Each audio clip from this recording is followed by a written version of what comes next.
Hey everybody, welcome to Geek Addicts.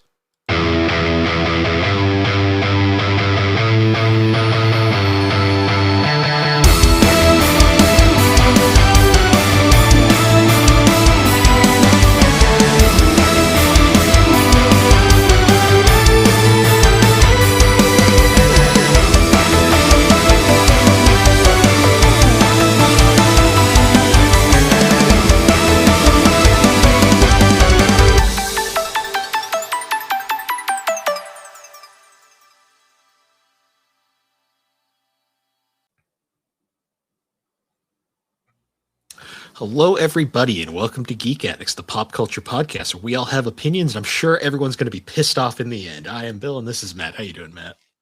Oh, I'm doing just great. How are you, Bill? I'm tired.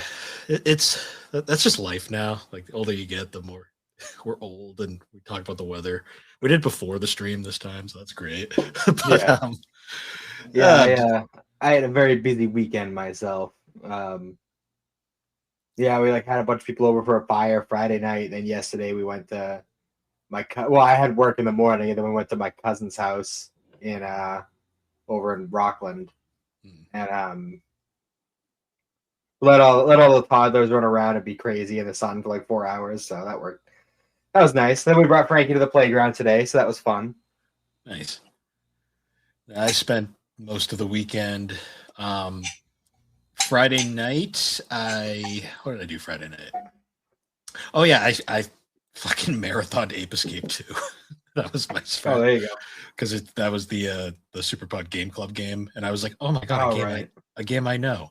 I'm like, fuck this, I'm going to fucking win one of these. So I did. Oh, you did? Oh yeah, There you go. and I finished it at 4 a.m. Friday, well, Saturday morning, and then I fell asleep. There you were the first one to beat a game club game right in time for you to not be able to just pick whichever one you want. You just get the right to add a game to the voting pool. It's fun. I just wanted to throw my Ape Escape like superiority and just to feel like I know how to do this shit. Fair enough. Well, you know what? Someday someone's gonna throw like fucking Budokai 2 on there, and then I'm gonna be in like Flynn. Yeah. I doubt nobody's gonna put Budokai 2 on there. Who am I kidding? I just want to know. I don't even know who fucking nominated Ape Escape 2. I'm curious on that because I'm like, who would pick that?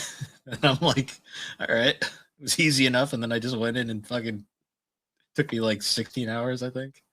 So Very nice.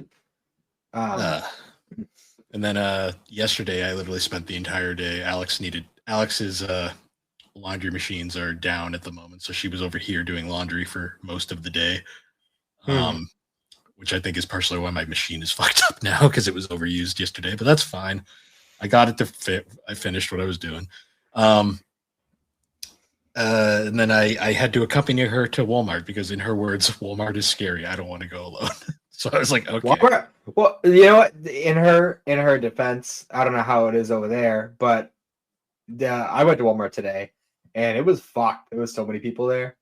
Yeah, that's the one near us is always a shit show, like the closest one to us. And I get it. There's a reason that store has an entire website dedicated to the weird fucking people that shop there. So I understand.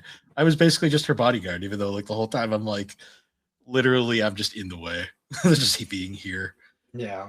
Because I found out. I was just gonna say, me and Alex also shop very differently because I was like, I would have been done in like 10 minutes, but she's like price shopping everything. So I'm like, okay, I get it. Yeah. You kind of have to do that, you know. See, nowadays. I'm just the guy that just buys less and just kind of deals with it. But that's my life. On my own, and that's how I would do. I mean, honestly, if I'm being totally real, if I was on my own, the majority of my shopping will be done at the Dollar Tree. So, yeah. In fact, when I was living on my own, I had roommates technically, but I was actually mostly shopping at the Dollar Tree, and it worked out pretty well for me because I actually have a lot of name brand stuff. So. It's funny though, is then I'm like frugal at the liquor store, which is hilarious. Like I'll buy the big packs of generic beer because they're cheap. That's why I splurged. I bought Molson this time.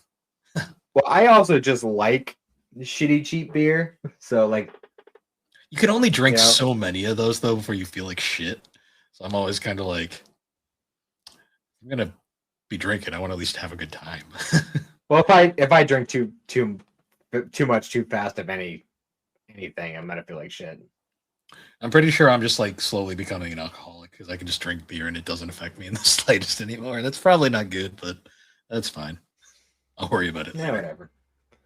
Yeah, whatever. It's not like you're fucking getting shit faced in the middle of the week or anything.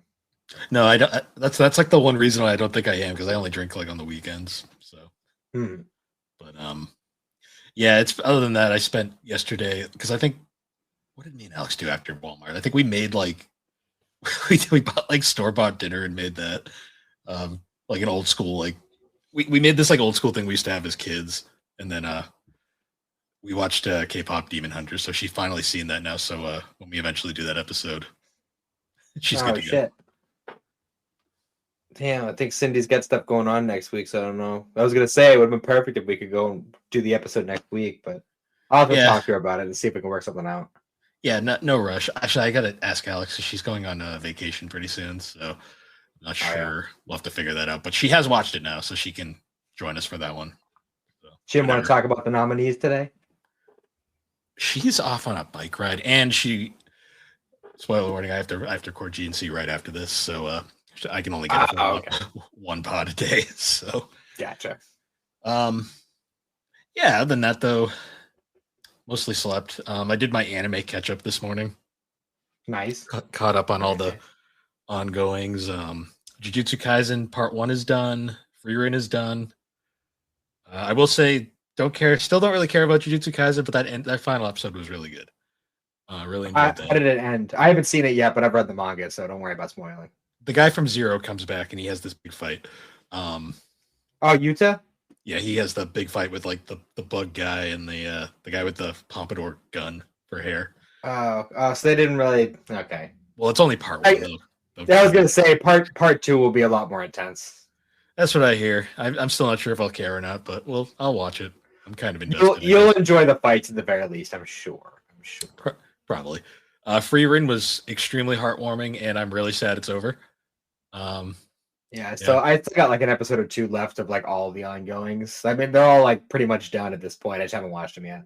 We got one more episode of Vigilantes. Knuckle Duster finally came back in the most recent episode, so that was cool. Yeah, I saw him in the last one I watched. I don't remember if it was like earlier in the week or something. But that was probably the most recent episode because we still haven't got the final one yet. It's out, but it's not dubbed. That was fun though. I thought Vigilantes was one of those ones that was releasing the dub simultaneously. No, it's like an episode. They might have started that way, but I think they had a break in the middle. Oh, okay. Yeah, because it's weird because some of them there's like multiple weeks in the middle, and then some of them are releasing simultaneously, so it's hard for me to keep track sometimes. Yeah, because Slime already has 2 episodes out, but they're not dubbed yet, so it's kind of a. We haven't watched it yet, but we finally started getting the dub for Oshinoko. Oh, I'm already 2 episodes in. Cindy and I haven't gotten around to watching it yet, but so it's funny. Yeah, it's being simultaneously streamed on Crunchyroll and High Dive, which is I'm okay with it. I'm fine with it too. I'm watching it on High Dive just because I couldn't fucking find it on Crunchyroll, and I was like, I'm not fucking searching when it's literally right there. But also, fun fact, High Dive. You've never used High Dive, so I don't think you'd really be aware. Not on its own.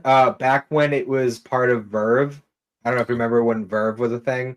Because they used I remember the ads for it. They used to like combine Crunchyroll, Funimation, High Dive, Rooster Teeth, and a bunch of other random you've never heard of these streaming things all together, and it was actually really worth it at the time. Now that none of them are on it anymore, I don't even know what's worth having on it. But I don't even think Verve exists anymore, to be honest. No, I don't know. I'll look it up. But anyways, you were saying High Dive finally has a skip button for the intro. Oh yeah, you mentioned that last week. That's funny. It sometimes works, sometimes it doesn't. So I'm like, this app is so garbage, but like they have shit I like to watch. So I'm like, okay, fine, I guess. Also the new intro and outro for Oshinoko are good, but they're not burning. So That's where we stand. So yes, Verve was shut down back in May of 2023, primarily because its parent company Crunchyroll, I didn't know Crunchyroll owned it, decided to consolidate all the streaming platforms. So Crunchyroll essentially is Verve, just without Hive Dive.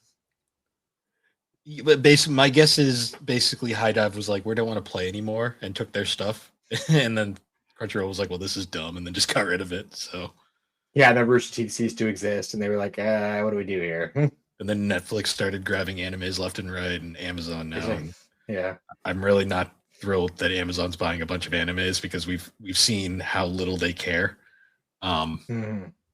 So, and they're still gonna try and push those AI dubs because they got rid of them now because they got caught, but they're gonna try it again in the future. So that's wonderful. As long as they don't touch any of my babies. Thankfully, most of those are firmly Crunchyroll animes. Never thought I'd say this, but thank God Disney has Bleach. Disney, I'll give them credit. Disney, Hulu, they're doing actually a fairly good job with the dubbing stuff. But I think that's because they're just farming it out to Viz Media. So yeah. Undead Unluck had a really good dub. And that was a Hulu original. Netflix is hit or miss. I swear. Like Netflix, some of their dubs are really good, and some of them are like they spend all their money on one person, and the rest is whoever the fuck they could get for cheap. Well, I also do appreciate the fact that they'll go out of their way to try and get like big names sometimes. But at the same time, they also will grab like a bunch of like, no names, giving them a chance to show what they got, It's cool they do. I just wish their direction was better because some of those anime dubs, they're like, the direction is so bad. Well, that's part of it because I'm sure a lot of the people doing the directing aren't used to doing anime. So yeah, that's the new thing I've noticed. Yeah.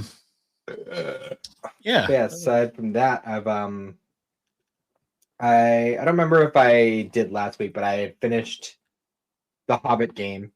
Nice. And I also started and finished Harry Potter and the Sorcerer's Stone this past week. Is that the PS1 game? It was released on PS1 and PS2. I played the PS2 version. Okay, so you didn't play the horrifying PS1 game with the infamous Hagrid model. No, I played the PS2 game, which is very much like the early stages of what became Chamber of Secrets and Prisoner of Azkaban. It's like the same type of game. It has like the same like layout essentially of like the castle and everything. The gameplay style is the same. It's just the later games smoothed out the mechanics and made it a lot more functional. But it was good. I enjoyed it. So I have to bring this up real quick just because it is wonderful. So that was Hagrid in the PS1 game. Oh yeah, I've seen it. The fucking potato face. They were like, yeah, this looks great. From what I remember, that game was okay, but like the graphics, oof. Yeah, for sure. I never really played much of it because I'm not a Harry Potter guy, but well, honestly, the first 3 games on PS2 are solid. They're good games. It's funny. I have the 4th game on PSP for some reason. I don't think I ever played it though. I played it on PS2. It's very different from the first 3. I've looked into it a little bit because that was the first one where they really were like, oh, we're going straight movie designs. Because the first 3, they were definitely based around the movies with like the storytelling, like the way the plot of the games went. But the character designs were a little bit more like to the book. But the 4th game, they were just like, no, it's just straight up. This is Daniel Radcliffe and Emma Watson, and just straight up all of them. Like, no question. The one Harry Potter game I played, because I've said it before, I'm not a Harry Potter guy. I just happen to have. I had the Chamber of Secrets on PC, which was a very different game from all the other versions. Yeah, because I played the PC version of Sorcerer's Stone way back in the day, and yeah, it was very different from the version I just played. Weirdly, though, I really liked it. Probably because it was like actually kind of complicated, but like also playing that on with a keyboard was fucking ass. Like, did the Chamber of Secrets still do the thing where like when you go to learn a new spell, you had to like do a stupid trace like it with the DDR, mouse. yeah, DDR mini game basically. Yeah, yeah, you had to like Yeah. trace it, kind of like the Mario Party mini game where you had to like copy the picture. So it It's kind of wasn't. like that. It was similar but slightly different. Instead of having to like copy it with the mouse, instead the wand would like go around like this symbol, and you had to literally play DDR, like press up, down, left, right, like square as it went around. Oh, that's I don't like that as much. It I was. It feel like wasn't. that. It wasn't very fun. I remember as a child, I was horrendous at it, and then I played it like a year ago, and I was like, "This is the easiest fucking thing I've ever done in my life."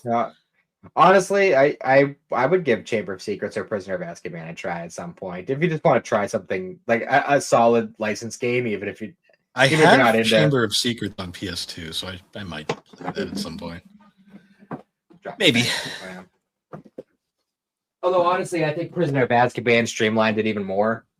I know a lot of people will put Chamber of Secrets to the top, but I think Prisoner of Azkaban just the smoothest version out of all of them. Yeah. Plus, it gives you more to work with because you can switch between the three characters, and each one of them can learn different spells.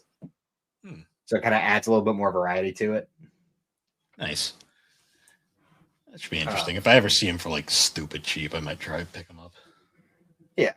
But yeah, aside from that, I started up the 8th wave of Arrowverse. And I gotta say, now that I'm like almost halfway through the final season of Arrow, I can kind of see like the point a lot of people say about how it falls off after like season 4 or 5, but like to be honest, I kind of feel the way about it, the way I felt about like My Hero, where there was just like one season that just felt off because they didn't know what the fuck they were doing.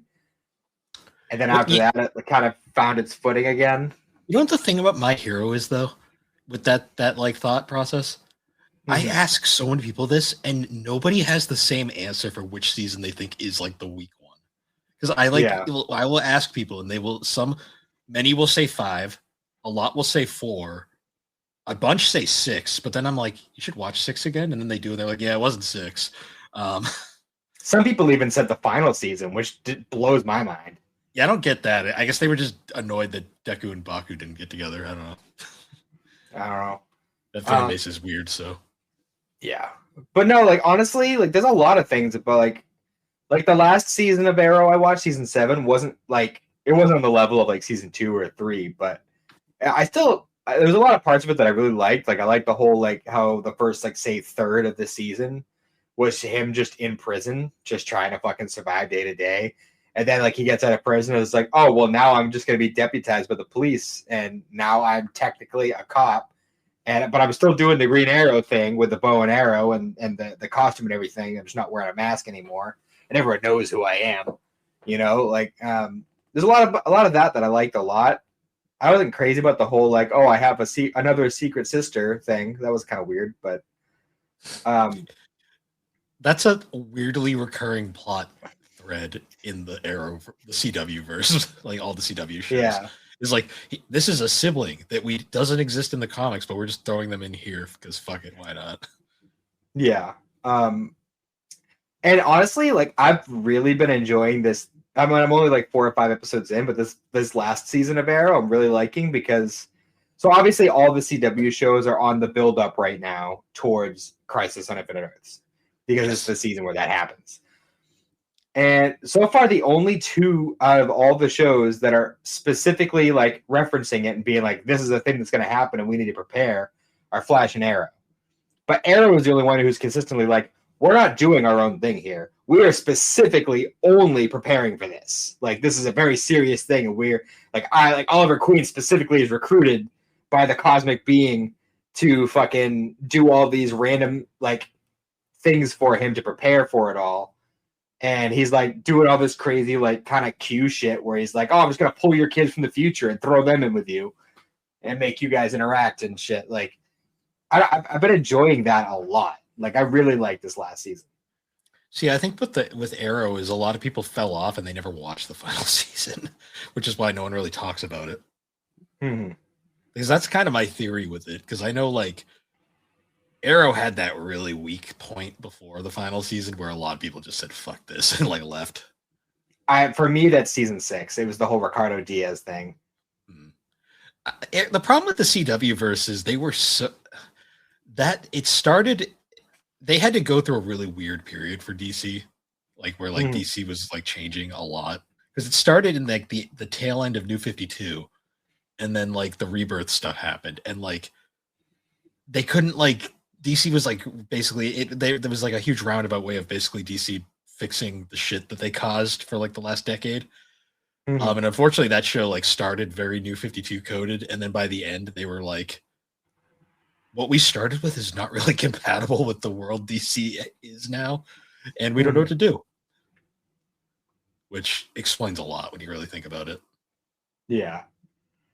But yeah, I mean, by the end of this coming week, I will have already reached and passed Crisis on Infinite Earths, so I'm looking forward to finally watching that. And then you get that nice breather with like you get that final nice crescendo with Superman and Lois to end it all off. Well, there's still a good amount of shows after Crisis. Yeah, but because Flash still has 3 more seasons. I think Supergirl's got 1 more. Legends has 2 more. Black Lightning still got another season.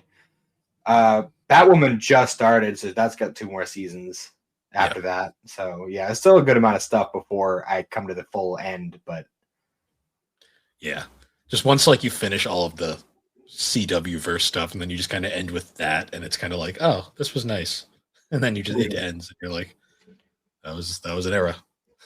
I might finish the Titans show before I do Superman and Lois, just because I've been leaving that like half finished for a while now.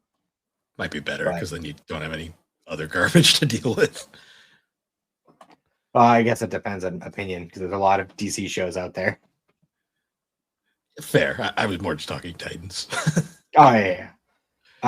Because that show is like, it's like we finally got a Titan show that actually has most of the Titans that never get talked about, and they fucking just made it whatever it was. It's a thing. Yeah. It has good moments, but it's a lot of shit. I did just from looking around, I noticed that there is a big beefy Batman Beyond comic compendium on Amazon with like it's like 1,200 pages. Yeah, there is. I'm not sure what that covers. I will say, just a forewarning, Batman Beyond in comics is a fucking mess. Like, they had no idea what to do with that story. Still might like it, but I will just say it's nothing like the show. Like, they legit had no idea. And the Batman Beyond static crossover miniseries has come to an end, and pre-orders are up on Amazon, so I'm definitely gonna have to put in an order for that. That might be better because the more modern stuff has been okay, but like there is I think a modern like a recent Batman Beyond comic that started just a few years ago. There was one during Rebirth. I'm not really sure what happened afterwards. I know they've been through a bunch with it. There was a point where Terry McGinnis was no longer Batman Beyond. Tim Drake was Batman Beyond at one point, and I'm still don't ask. It was dumb DC shit. They brought Terry back, thankfully, but I have no idea where he's at right now because I haven't read it since the Rebirth run. Oh, that's some hot bullshit right there. It wasn't even like convenient. It was like Tim Drake from like another universe. It was stupid. Like they legit had no idea what to do with fucking Batman Beyond. That annoys me. So they're just gonna fucking pull him out and throw somebody. That's stupid. Stupid. Well, Terry was dead, but then he wasn't dead. I don't know. That was. I guess I'll get there when I get there. That was a bad period of DC. That was like mid. But by the way, that compendium covers a lot of different Batman Beyond. It's like 1,200 pages. It's longer than any of the big compendiums I have, so it'll be a lot of material to work with. It might be worth a read. I just know I've tried to follow Batman Beyond in the comics, and I've given up so many times because it's such a mess. Well, you're also like obviously not like hard and fast with it, but you're generally somewhat up to date. Like you'll follow like more recent stuff, so. For the most part, reading it like month to month is probably different than having it all right there, Well, maybe to a degree. I didn't really read Batman Beyond back in the day. I kind of got most of it later on, and reading it through was not fun. So that's just me, though. I'm also not a massive Batman fan in general, so it's kind of one of those things. Yeah, I like Batman. I don't hate Batman. I just like the hero that runs fast. That's just always been my thing. Fair enough. Fair enough. Oh, other than that, I don't really have much. Chainsaw Man ended, like officially. Yeah, it sure did. Haven't read it, but I'll get there did. eventually. I've heard things. So, I mean, did I want it to end where it did? No. That's what I've heard. Did they do a good job with that final chapter and just wrapping everything up? I was satisfied enough with how they did it. Okay. It's not my favorite. I wish we could have done more with it, but oh well. Yeah. We'll see. I mean, I know I burned a lot harder before, so I guarantee there's going to be a lot of people who retroactively, like when they read Chainsaw Man, they're only going to read part 1, and that they're going to just pretend it ends there. I mean, honestly, that wouldn't have been a bad spot to end it, but it wouldn't have. It's my biggest problem is the fact that I really like the first half of part 2, like when it's before before Denji comes back. Like everything before that with Asa is really fun. I like that stuff, and then it just goes to fucking shit. Well, not shit. It goes off the fucking rails. Yeah. I guess we should probably get into our topic for this episode now. I suppose. We're only half an hour in. Yeah, so we're the Crunchyroll Anime Awards are up. The voting has begun, and from the general consensus I've seen online, people aren't happy, but are they ever with this stuff? Well, honestly, it's not even that I'm not happy. I'm just surprised with a lot of the nominees. I'm honestly, because I thought I had the fucking nominees for Anime of the Year pegged, at least for like 4 out of the 6, and I was right a little bit, but Solo Leveling isn't even nominated. After it swept last year, I was fully expecting, especially since season 2 was better than season 1, in my opinion. So I was fully expecting. Because of how late it came out, I'm convinced that all the people voted for it based off of season 2 and not season 1. So it was one of those things. I mean, even then, though, season 2 still doesn't deserve it, Anime of the Year. I'm just gonna say that. No, but the fact that after last year it didn't even get a nomination is wild to me. Yeah, well, they probably listened to all the angry people. So, but yeah, I guess now we'll start. I'm gonna do these votes in real time for me, anyways. You've already voted, I'm guessing. No, see, I use my cousin's account, but I also don't know if he's going to vote, so I'm going to text him after this and see if he's actually going to vote, and if he doesn't, then I'll vote for him. Yeah, let me actually see how this works, because I'm not even sure if you log in to vote. Let's see here.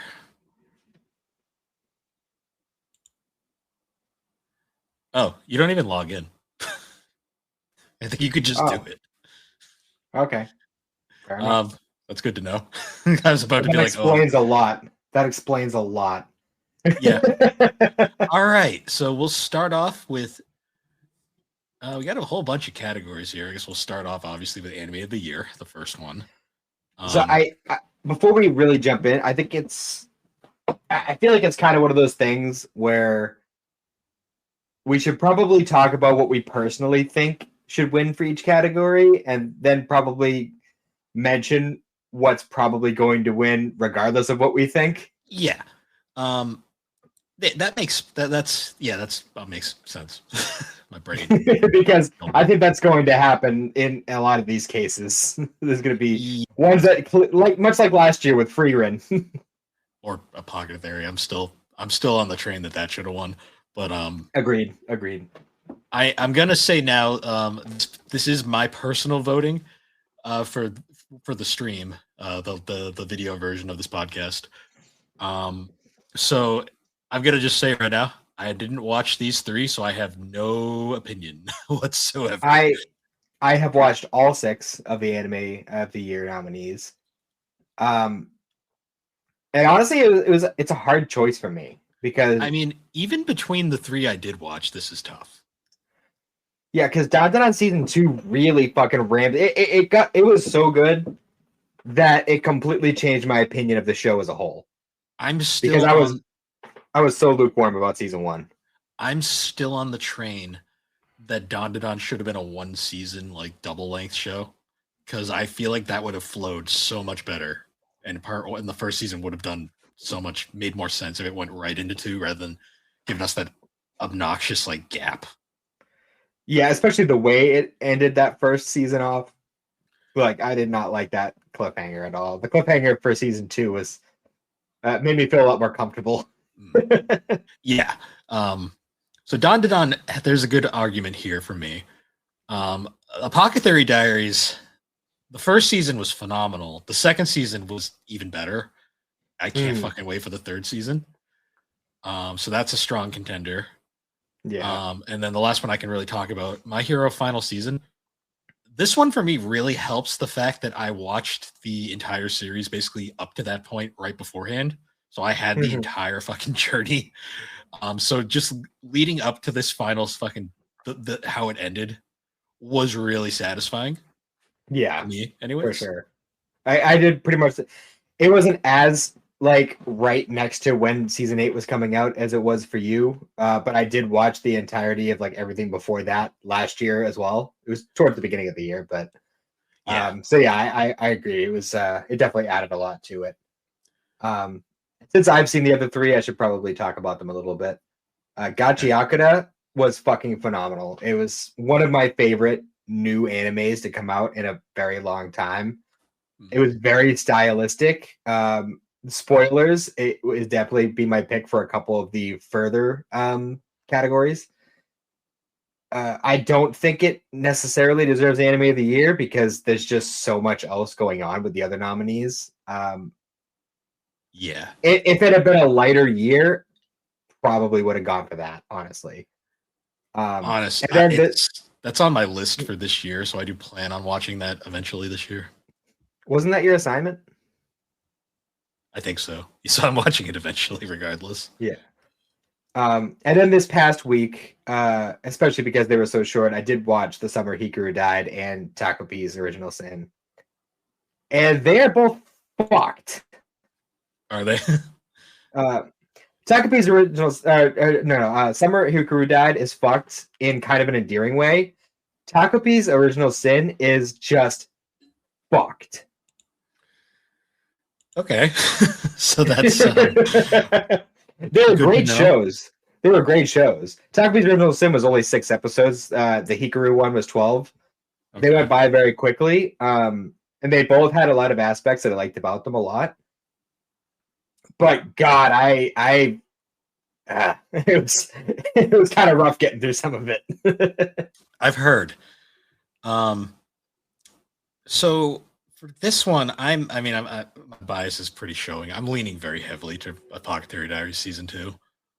Agreed. I was already decided that would be my vote. This was really good. Like, My Hero was really good, but is it weird that I still think Vigilantes was just better, and that isn't even nominated? I think Vigilantes is just a different vibe, honestly. Well, it's one of those shows where there's like, we already know what happens after it's done, so like we're just kind of enjoying this like kind of like early nonsensical like no stakes shit that's really fun. Yeah, it's more like personal stakes as opposed to like world-ending stakes. Yeah. But yeah, I think we can both agree Apothecary Diaries season 2. But I think we could probably both agree that My Hero is probably going to take it just because it has so much built up on it. We'll see on that. I'm actually not 100% sure. I have a weird feeling that like we might get this one might be a shocker. Like, because I'm not even convinced Apothecary is going to get it. I feel like, I don't know. I really don't know this year. I don't honestly. Gachi Akira kind of took the world by storm, so it's entirely possible that might win. But I don't know, with Dandadan, My Hero, and Apothecary, and then these other 2 dark motherfuckers on top of it. there's a lot going on here, depending on like who's watching it. It really depending on who's voting. You know. Yeah. I feel like Don Don's probably not going to get it just because that show definitely is a very you love it or hate it kind of show from what I've seen. I have this strange feeling Apothecary is going to get robbed again, but that's just me. Yeah, that's fair. So I'm gonna lock in on that one. Yeah. Okay, how does this work? Vote. Oh, so you do have to do that. Excuse me 1 second. So you do have to log in. There you go. No, you don't have to log in, but you have to. Oh wait. Oh, okay. I guess you do. Give me a moment here, guys. I'm gonna hide that for a minute. Oh, I guess technically you don't have to log in. You can just submit your email address. Interesting. Let me just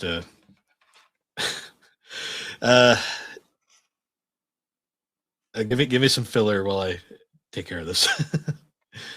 So Takapi's Original Sin was interesting because it starts off like when it starts, it kind of gives the impression that it's gonna be like this like dumb cutesy like let's all be friends kind of show, because there's this dumb little like octopus alien thing. It looks like a fucking Dragon Quest slime, but it's an octopus. And it's just like, I come from this happy planet where everyone is awesome and loves each other and nobody's ever mean to anyone ever, and I have all these fun alien gadgets, and we're going to use them to come to different planets and try to make all these different people happy. And then the alien meets this little girl who's being like viciously bullied at school because her mom's a prostitute. And her mom's a prostitute, and the girl who's viciously bullying her dad is one of her mom's clients, and it's this whole thing. And then eventually, the bully girl. I won't go into detail about what she does, but essentially brings the kid past the breaking point. And the octopus thing just has no fucking concept of like, obviously they come from a planet where everyone is nice and nobody's mean. So it has no concept. Like the alien thinks that they're friends and that they're just having a fight. So the alien's like, hey, I have this magical ribbon, and if you tie it around your pinky, the other half will tie around her pinky, and then you guys will make up and be friends again. Isn't that great? And the kid's like, can I borrow that ribbon? And he's like, yeah, go ahead, go be friends. And I'm sure you can guess where this is going.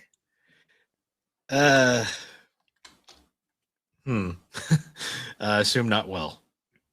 Well, let me just say, there's a content warning at the beginning of the episode. Yeah. That's the direction it goes. And that's like within the first like 8 minutes of the first episode. Pleasant. Yeah. So needless to say, I was fucking floored when I watched that. I was like, holy shit. And not a show to watch with the kids. No, it is very deceptive in that way. Okay. We can get back to where we were for that little interlude. So Apothecary. Yes, I agree. Cool. Just let me vote, please. There we go. All right. On to the next. Film of the year. I only have seen one of these. So I've seen 4 of the 6. I have not watched Scarlet or Demon Slayer. I would have watched them, but neither are available to stream for less than ticket movie prices. And I'm not paying that. And I've heard the Demon Slayer movie sucked ass anyways, so. Oh, really? I heard it was fantastic. Oh, maybe I'm thinking of a different one. Oh, no, I'm thinking of I know nothing of... I'm thinking of that Jujutsu Kaisen movie. Oh, yeah. Never mind. Wrong movie. Yeah, I know nothing about the Scarlet movie. Demon Slayer obviously is just a continuation of the show. But I don't care enough about Demon Slayer to pay movie ticket prices and go by myself because I don't know anybody else who actually watches it. Yeah. So yeah, I'll watch it when it hits Crunchyroll, but it hasn't done that yet. No, after it goes out of theaters and all that other shit, they're like, we're not going to put it on Crunchyroll yet. We're going to put it back in theaters. Like, fuck you. Well, so yeah, I didn't watch that yet. They're gonna make more money because anime is making lots of money right now, and the Hollywood's milking the shit out of it. So Hollywood's mad about it. That's what's happening. well, the Hollywood actors are mad. The business people are like, yes, more money. But I did watch Rosa Versailles last year, and I watched 100 Meters in Mononoke Chapter 2 this past week. Rosa Versailles was interesting. It's like a period piece. It's actually based on like a real thing. Oh, okay. It's what the fuck is her name? I don't know. It's some specific chick. If you heard the name, you'd probably know it too. I can't remember it right now. But Mononoke Chapter 2, I like that more than the first one. The first one just kind of threw me for a loop. The second one, I kind of knew what I was getting into. And it's so fucking stylistic. Like, it's really, really kind of bonkers with the art style it goes for with those movies. And 100 Meters is a sports coming of age thing about track stars. It was a good movie, but it wasn't like top tier in my opinion. Gotcha. I think at the end of the day, Chainsaw Man would be my vote regardless. That's where I was going to go just because A, for me, it's the only one I've seen. But also that movie changed things for a lot of people because I swear there was people that didn't even care about Chainsaw Man that went to see it. Mm-hmm. There was a lot of non-anime fans I know that went to see this movie, and I laugh because my God, what a place to start. Yeah, right. No kidding. That being said, I think it's probably a pretty safe bet that Demon Slayer is going to win. Yeah, most likely. I'd be shocked and appalled if it didn't. Yeah, it was a pretty movie from what I've heard. So that being also just Demon Slayer just has a tendency to sweep whenever it's fucking nominated for anything. Which is weird because like all I ever hear from people is claiming how boring it is. But that's Bill, that's because we talk to people who go into anime for like the deep story and shit. And Demon Slayer is simple enough where it can reach a lot of people who just want to see pretty flashing lights and sword swipes. So yeah, I like how it's a very pretty movie, and then Chainsaw Man is a very disgusting, ugly movie, but it's like beautiful in that way. Like it is beautiful, but it is disgusting. it is disgustingly beautiful. Like because that's just like Chainsaw Man in general. It is like a weird or beautifully disgusting. No, because it's disgusting first for like in the first place. It's so disgusting it becomes beautiful. Chainsaw Man's a fucking trip. That's like the best way you could probably explain it. Yeah. But yeah, that's gonna be my vote. All right. Best continuing series. Oh hell yeah! Oh, other than One Piece, I've watched all of these. So One Piece is like the only OG series from like when we were children that's still going, which is hilarious. You see, this category kind of confuses me because I don't know if it means like best new stuff from this series that's been going for a while or just best series that is still going. I think it means just best series that's still going, which then leads me to wonder why other things didn't get included. Well, actually, that's even more confusing because this is literally the end. Yeah, it ends it, so it's not continuing anymore. I guess it's for this year. I guess. But it still ended. It still ended. Well, also, when you think about it, like, technically, this is not confirmed to be getting a season 3, like Soul Leveling. I'm pretty sure it is. I mean, I bet it will eventually, but we ain't getting it anytime soon because A1 Pictures is very busy. Yeah. We know Spy Family is because they left it kind of hanging there. Kaiju definitely is because there's no way they're going to end it like that. This was confirmed, and then that's never ending. So, see, it's tough for me because depending on what best continuing series really means, my answer is going to be different. If it means best overall series that hasn't ended yet, it's Spy Family. But if it's saying best new stuff for this particular season, I'd probably go Dandadan. See, I think it's more just like the series as a whole, because there's an answer later that I think fits your Dandadan description better. Okay. But then again, One Piece is in there too, so that could easily just fucking take it because One Piece fans are insane. They are, but they're also like the fans for most of these are pretty crazy. Spy Family fans are kind of chill. Yeah, I don't know. I mean, I'm gonna say Spy Family just because fucking I love that show. Well, based on that particular like set of rules for the category, yeah, I'd go Spy Family as well. Because that being said, it's probably gonna be My Hero or One Piece. I don't know about One Piece, to be honest. Look, if One Piece is on the board, it's always a possibility. It's a possibility, but like, you got some crazy fans in a lot of these circles. See, because the way I'm also thinking about it is Dandadan was really good, but the ending did kind of like end, and I was just like, I want more. Kaiju number 8's ending pissed everyone off more than anything. Solo Leveling was junk food, and then My Hero just ends, but that still pissed everyone off because this fan base is unpleasable. Well, that's the thing is ending off, leaving the person wanting more. That's exactly what they want. Like that's the goal. I know, but it just pissed everyone off though. Like, and people are just like angry, and I'm just like, I don't know. Like if they had left off My Hero with people wanting more, that would have been a fucking shitty thing because it's done. So, well, we do have that one episode like in a couple months. It's a single episode doesn't count. People who want more aren't going to be satisfied with a single episode. I will say, out of all of these, like the one that I had the best experience watching all the way through was probably Spy Family.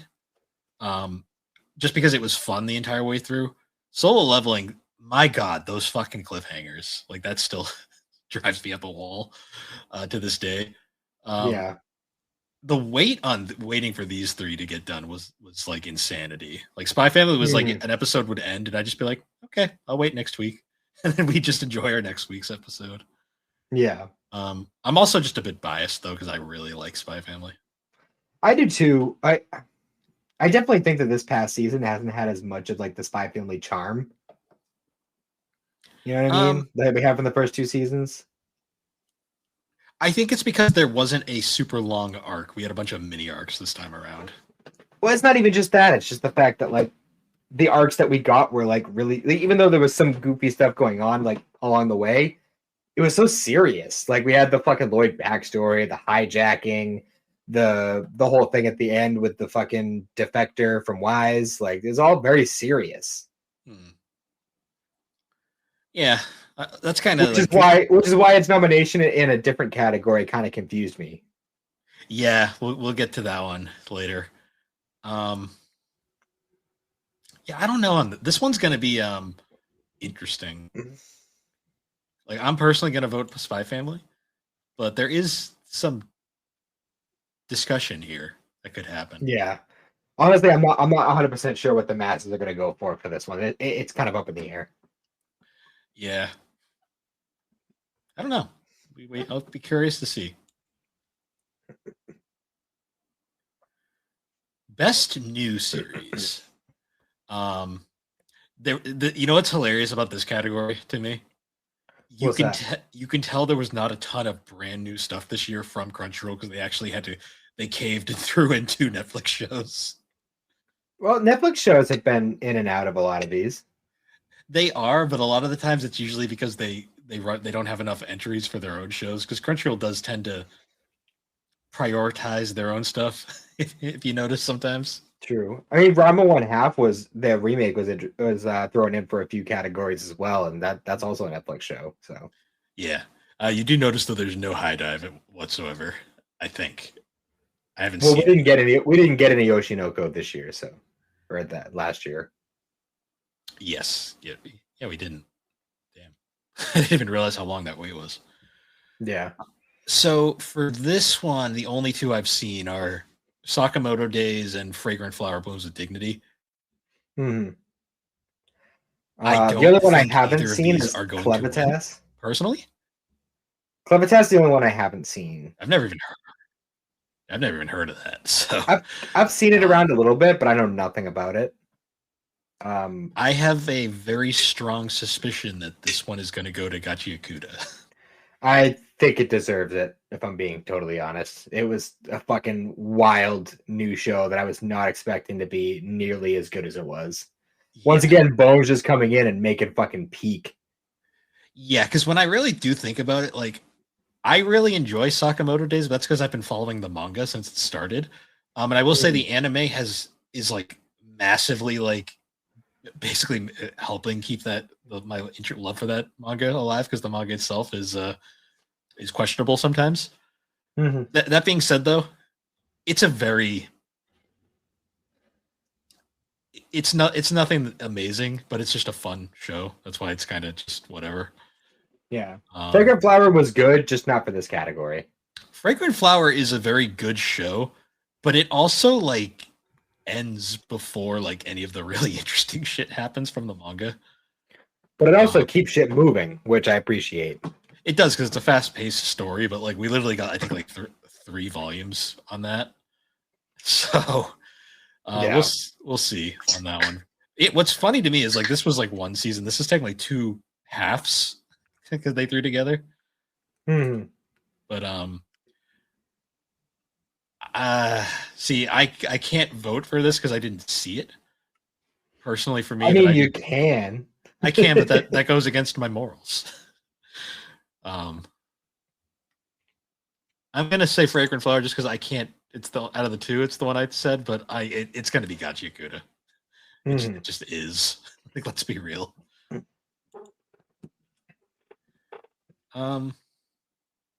Best original anime.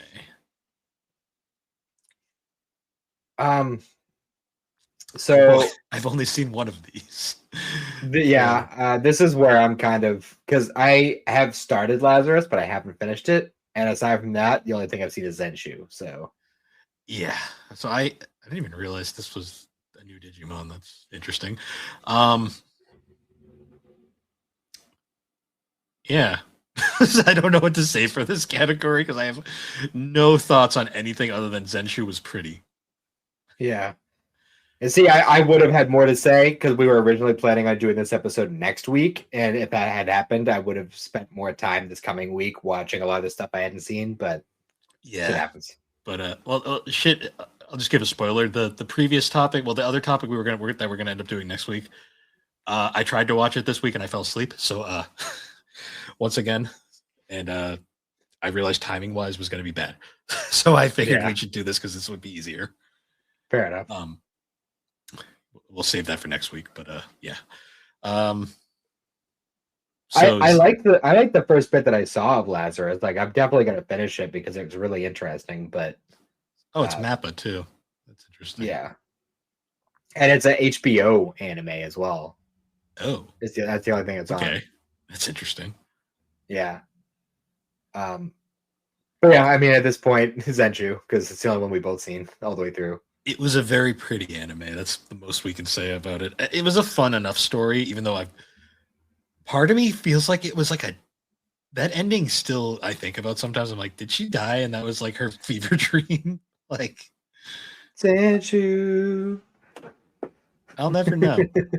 It was fun though. So like, it's funny, some of these categories. I liked it. All right, this one will be contentious, I bet. Probably not from us, but just from people in general. Best animation. It's debatable, honestly, because all of them really brought it. Yeah, like obviously I can't comment on this one, the Toga Original Sin, or One Piece. Gachi Yakuta. I've seen the animation though for those, so at least I know what they look like. Know what they're working with, yeah. And it's Bones and Toy, like I know those. Yeah. So this one's actually tough for me Yeah. because Don was a very good looking show. Yeah, it kind of really stepped up the visual game this past season. But also, like, Solo Leveling, the visuals were basically the reason you watch it. This is true. And A1 does incredible work. But I also think I just like the general aesthetic of Don and Gachikuta more. Yeah. Yeah. I mean, and then My Hero was also really good. Don't want to throw Yeah, that My Hero, let's be real, the My Hero is probably going to win. Maybe. This category is interesting because it's going to win. It was something. the final fight of the series, and this series has been fucking blowing up for the past 10 years. It's going to win. Yeah. Although that being said, I haven't seen any of the Egghead stuff, so I don't know how a lot of that fight, a lot of those, because I know there's some Gear 5 shit in there, and Gear 5 gets fucking wacky with the animation. I've only seen clips of when I happen to see Alex watching it occasionally. It looks pretty, so there's that. I think personally, I'm gonna vote Don for this one, but that's fair. These are close. It's mostly for that goddamn Megazord fight. Like that was the scene that was like, then building the house with the angry dude. Those scenes were like, holy shit. Yeah, for sure. It has a very interesting style. I think that's the main takeaway from Don. For sure. But also Gachikuta does too, from the little I've seen of it. Mm-hmm. But I'll vote Don for now.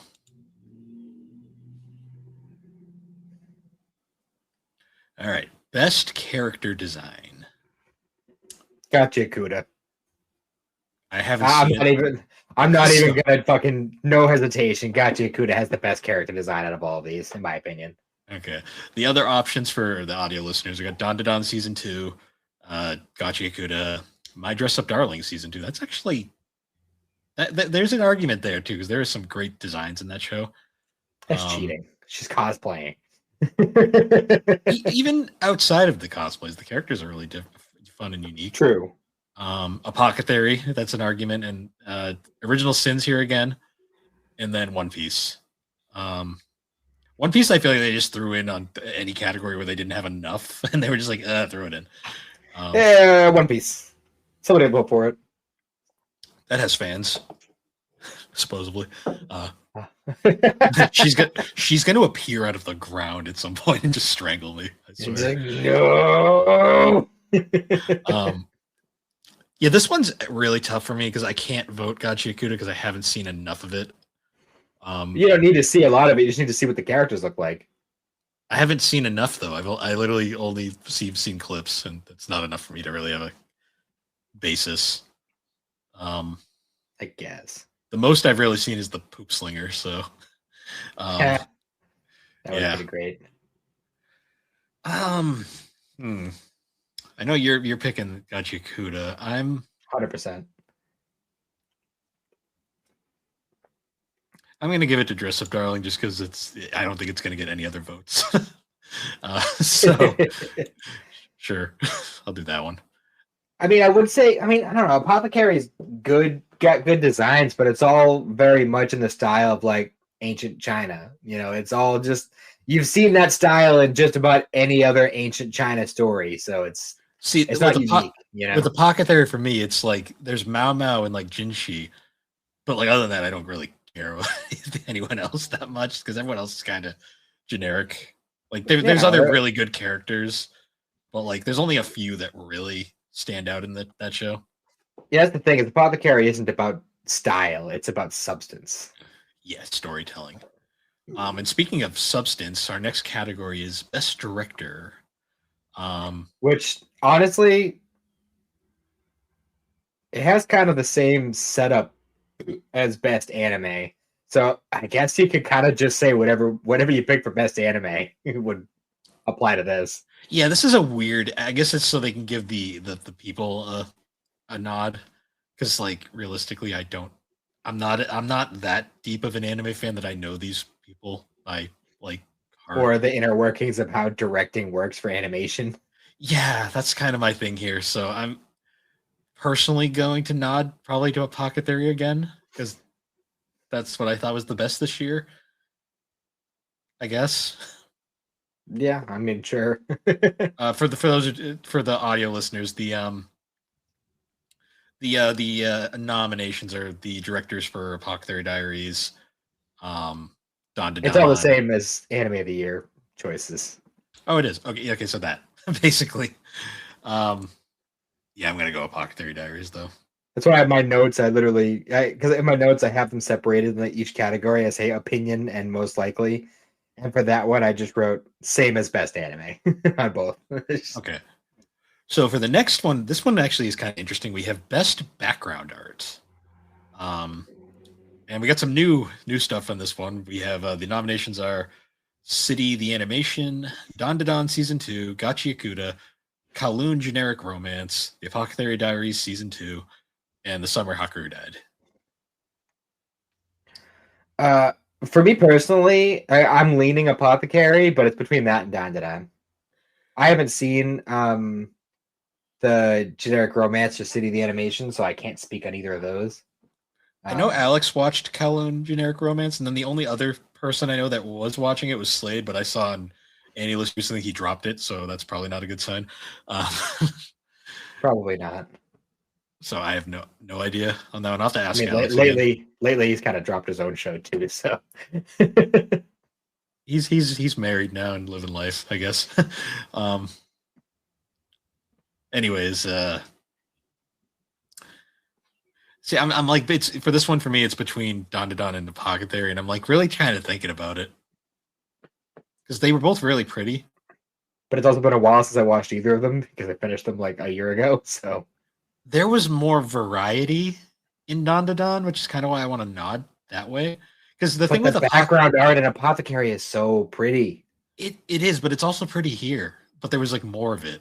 The problem with Apothecary for me was because it's mostly about the story. A lot of the backgrounds was mostly within the palace or that other village or like the Snow Kingdom area. It was very much like all the same stuff. It looked great. That's true. Don to Don, we were all over the place because that show is insane.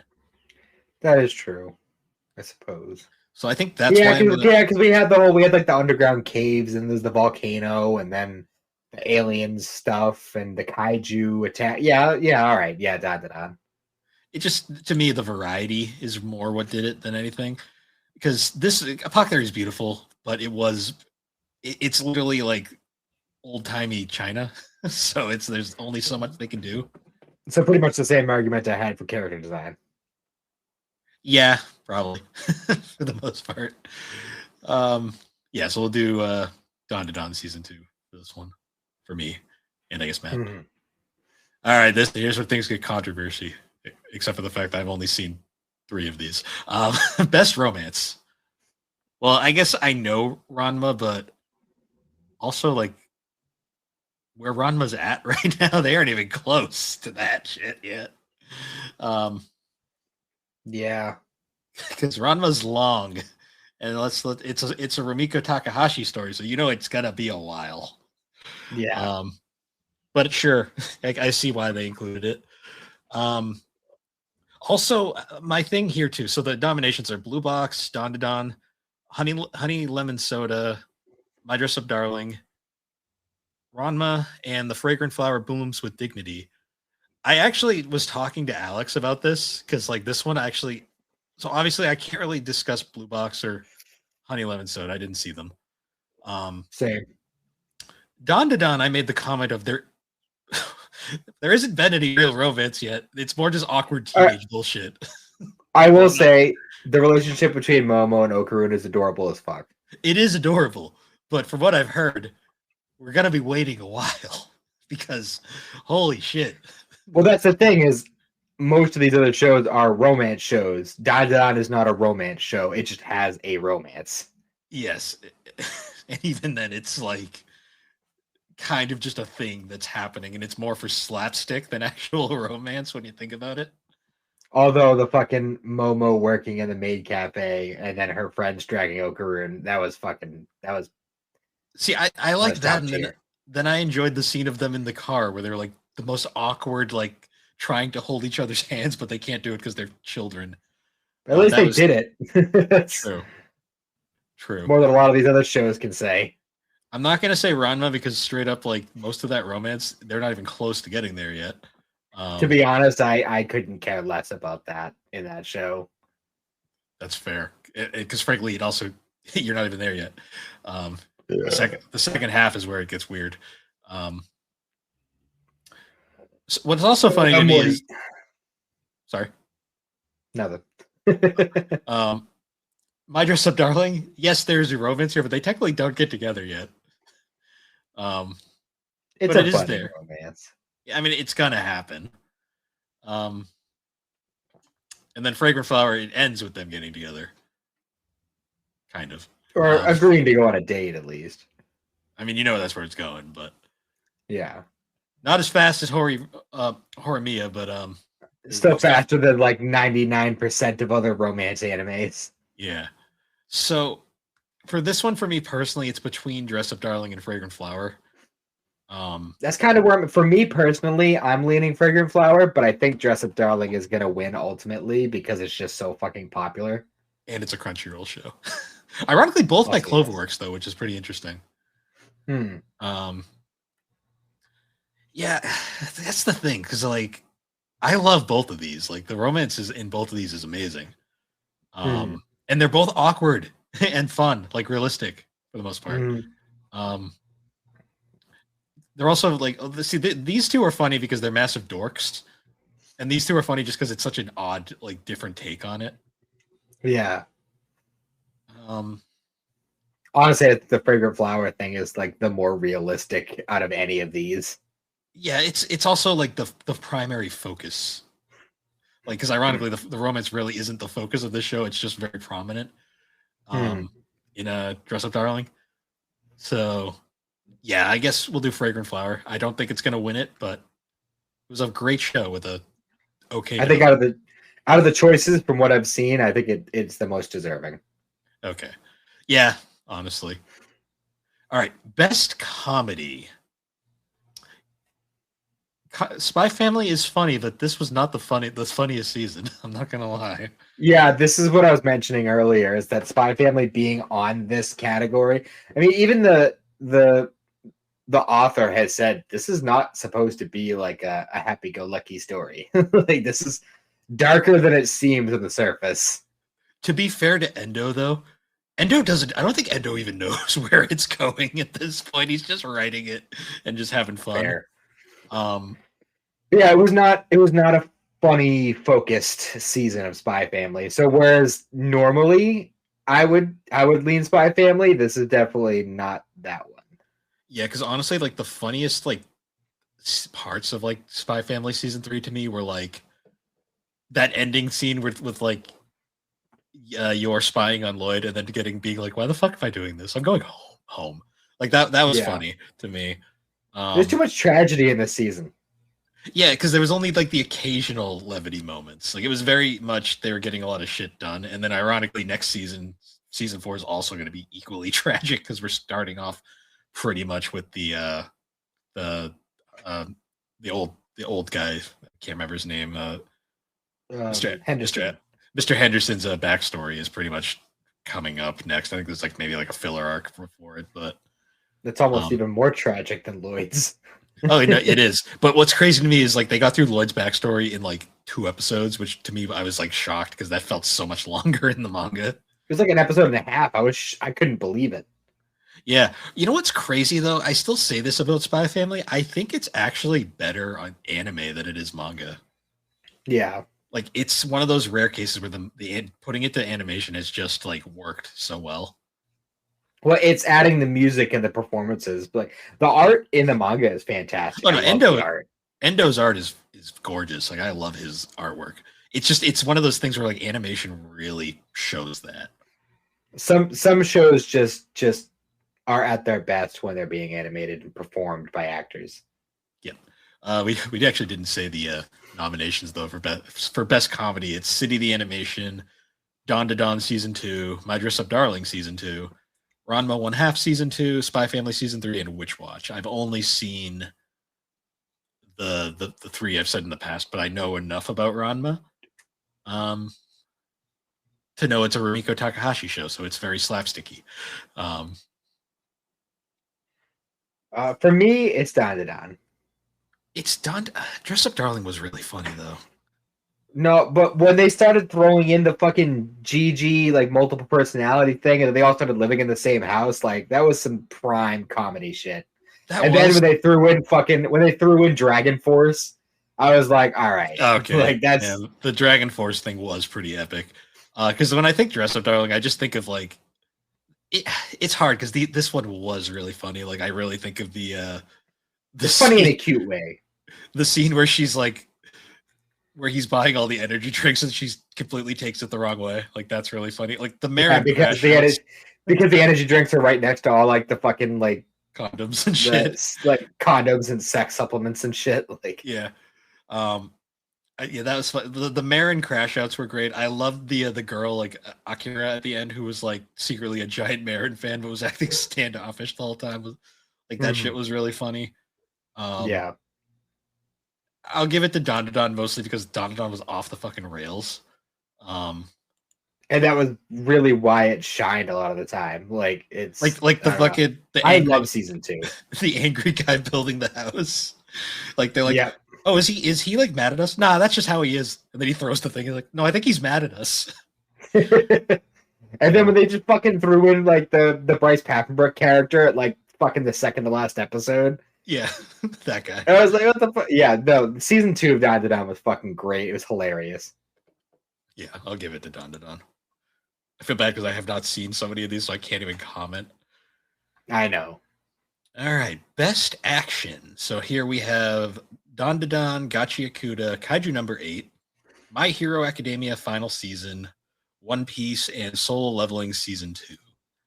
So in my notes here for this one, for my opinion, I literally typed honestly at a loss because I can't even begin to fucking boil down my opinions for this. Because literally, this was My Hero was all fucking action and it was great. Solo Leveling, that's literally why you watch it. Kaiju number 8, pretty much the same. Especially that season.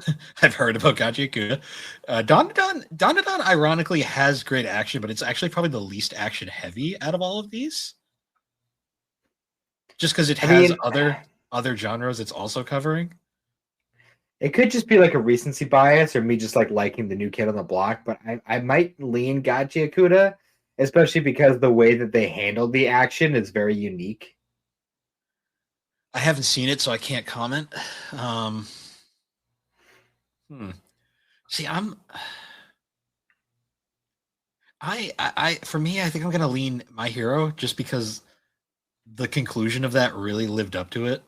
Even though I think My Hero is gonna win regardless, honestly. Solo Leveling was really good too. Those fights, like literally the reason you watch it.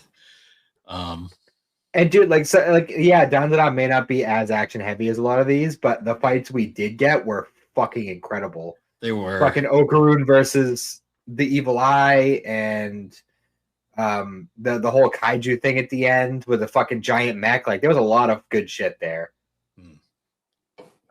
Yeah, I think personally I'm gonna lean My Hero, but this honestly, this is probably I do love One Piece is just thrown in here again because fuck it, why not? Yeah. But honestly, like any one of these, you could say is deserving to some greater or lesser degree. Yeah, there's a good argument for all of them. I'm gonna go My Hero though, just because that was really lived up to them. I mean, that was the crescendo of the series, so it makes sense that it would be just off the wall, like top tier, and it's Bones. So yeah. It also Bones just does that. That season made me like Bakugo, even if it was only for like those few episodes. But well, even he was a better character by the end, but yeah, it took a lot, I will say. Mm-hmm. All right, okay. This one, I'm just gonna flat out say, I don't even know what to say. Best isekai. I don't even know what to say for this one because first off, this is like a special. Like this was a special. This was like one episode that we haven't isn't even dubbed. It's not even dubbed yet for Konosuba. This category. Yeah, I was confused about that because I was like, did we get Konosuba this year? No, when I first saw it, saying that makes sense. when I first saw it, I was like, the Konosuba was not this year. Then I saw it, but I'm like, oh, the thing that's not even fucking dubbed yet. Oh, this right here, the from bureaucrat to villainous, dad's been reincarnated. This is a high dive anime, so there is one. Okay. Oh, I have heard of that, but I haven't seen it. Alex fucking loves it. That might be where I heard it from. The other ones are Campfire Cooking in Another World with My Absurd Skill Season 2, Disney's Twisted Wonderland, the animation, Season 1, episode of Hearts, so whatever. The bureaucrat one we just mentioned, Konosuba, why is that even here? ReZero, Starting Life in Another World, and Zenshu. They didn't have another isekai they could have thrown? Like, really? I don't know. You know what fucking... Well, hold on. Before we continue this, I saw a thing on Facebook. It was one of those like weird, like, oh, vote for your favorite this and that for animes or whatever. And it was an isekai related thing. And Inuyasha was on there. And once I actually thought about it, I was like, I guess it technically is an isekai. That one is so borderline though, because I like... It's more time travel than isekai. Like, it's not another world, it's another time, but... Yeah, because it's technically still the same. Practically another world. It's... To me, I don't consider it personally, but I get the argument. I can see the argument. I just don't know if I agree with it. So I know since it's the only one you actually watched, then she was going to be your vote. I fucking love Campfire Cooking. I did see this Konosuba thing, so I could theoretically vote for it. I'm not going to because it wasn't that good, but honestly, like, I think Campfire Cooking is like the only ongoing isekai that's worth watching right now. Slime, but I like Slime. Oh well, yeah, Slime, and whenever we actually get more sorted online, that too. But well, Konosuba season 4 is coming, so like when that eventually shows up, that'll matter.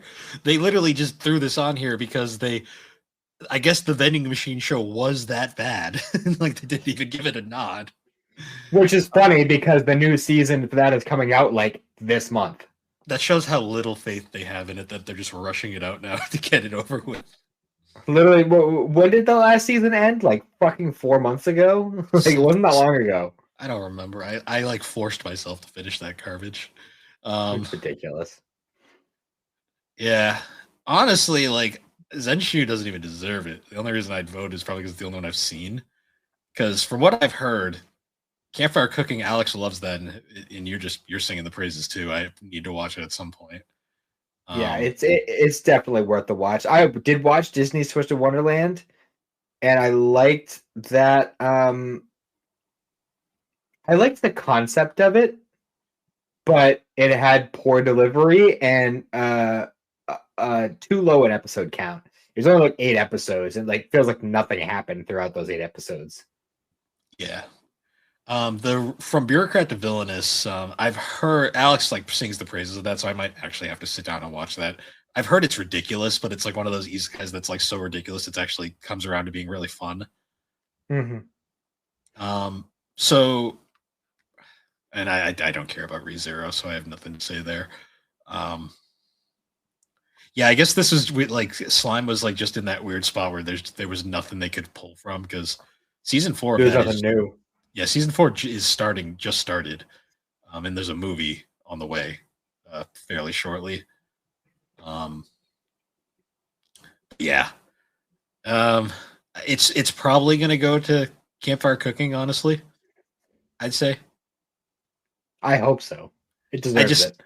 I just don't. So like, these two are just here for. Well, I can't talk about ReZero because I have no opinion. This is here for filler. Zenshu, I guess. And then they actually fucking reached out and grabbed non-Crunchyroll stuff, which makes me laugh because there's so many fucking isekais on Crunchyroll they could have used realistically. But I know. I can't believe they pulled a Disney anime. That's crazy.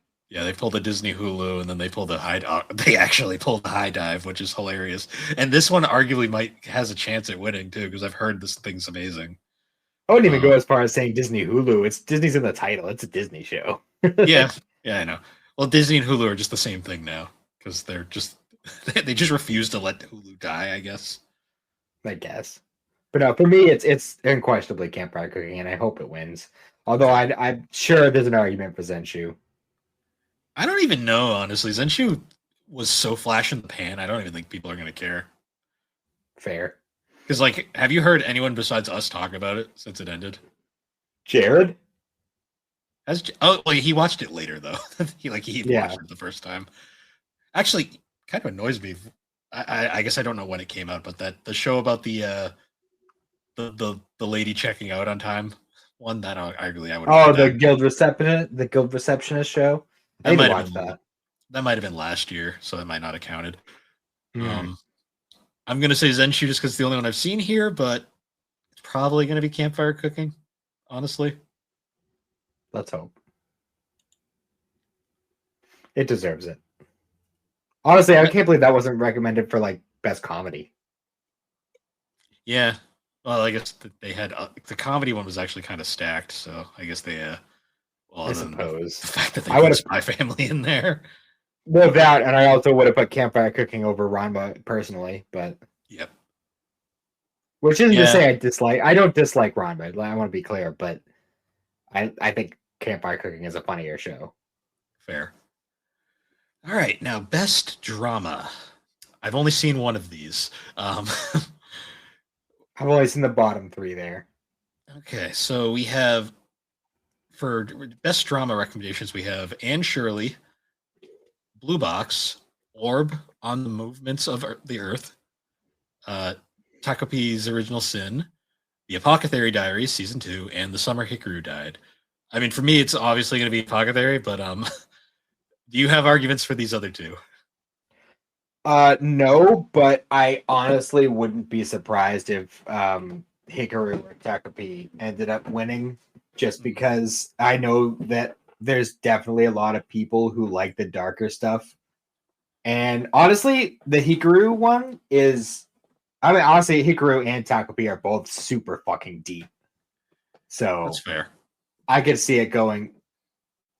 I could see it going either way with those three. I don't know anything about the other three, so Yeah. I can't speak on how good their quality is.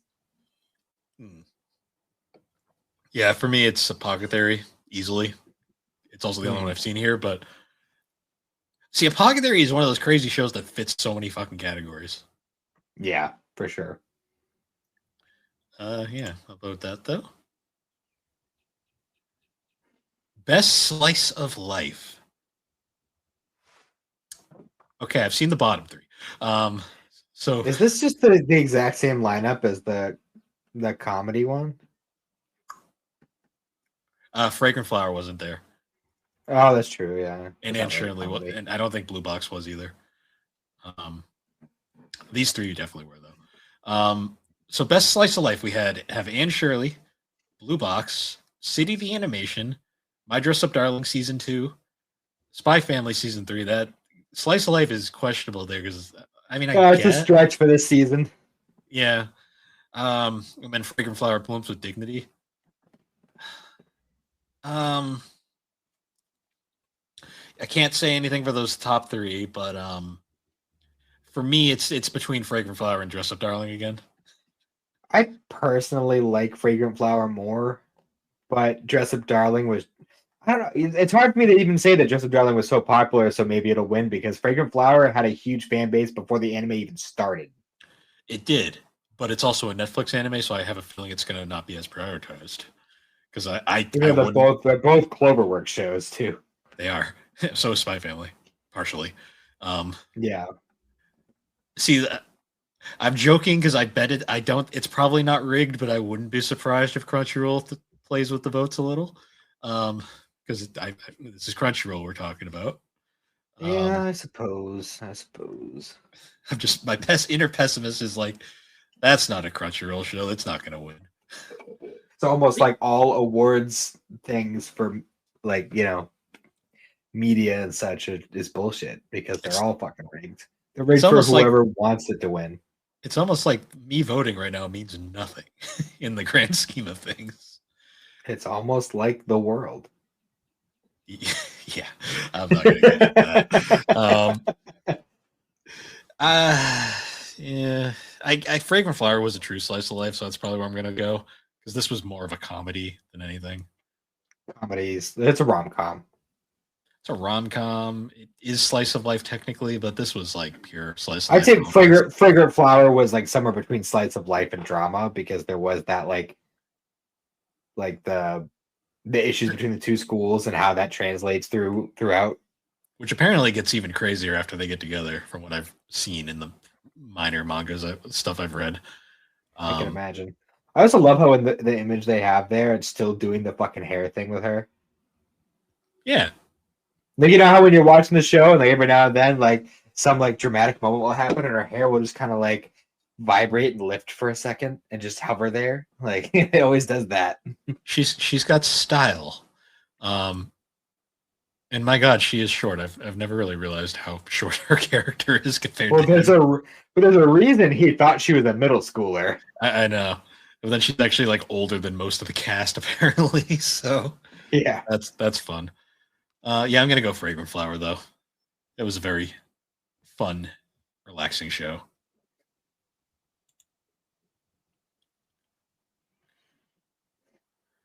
All right, best main character.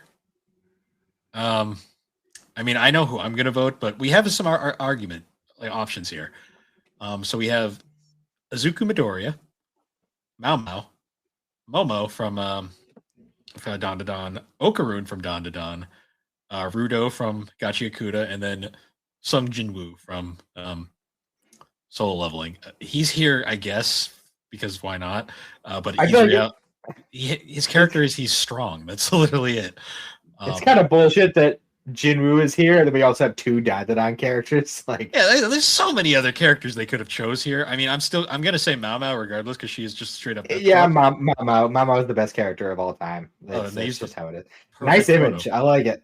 Well, now I have to click the others to see what pictures they came with. Yeah, some of these are boring. Mao Mao's is great. They had so many better options they could have picked for them.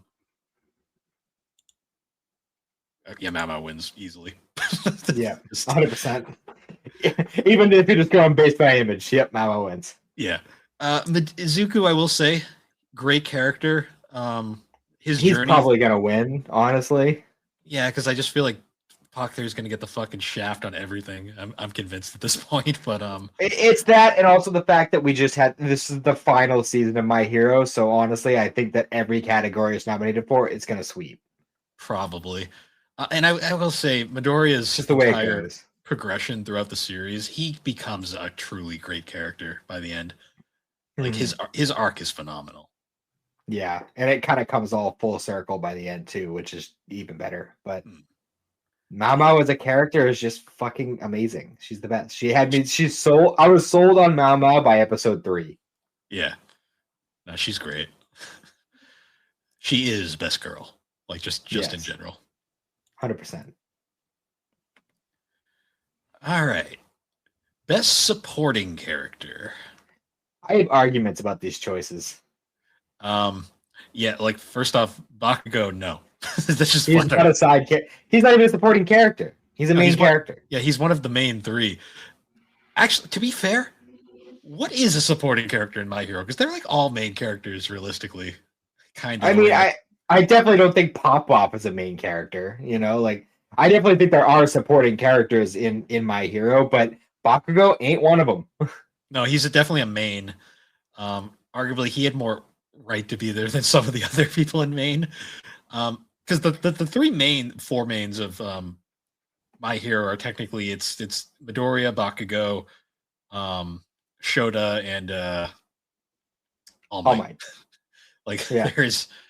Yeah, so I'm not gonna count Bakugo. I'm curious what picture they used for him. Yeah, that's pretty right. We got NG from Gachi Akuda. Yeah. He's more of a mentor character, so I don't even know if I call him a supporting character. I think they're being very liberal with their terms for supporting here.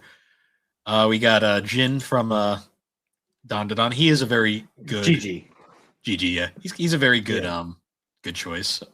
Also, we got 2 Apothecary and 2 Don to Dons again. They could have picked more. Like, come on here. Easily.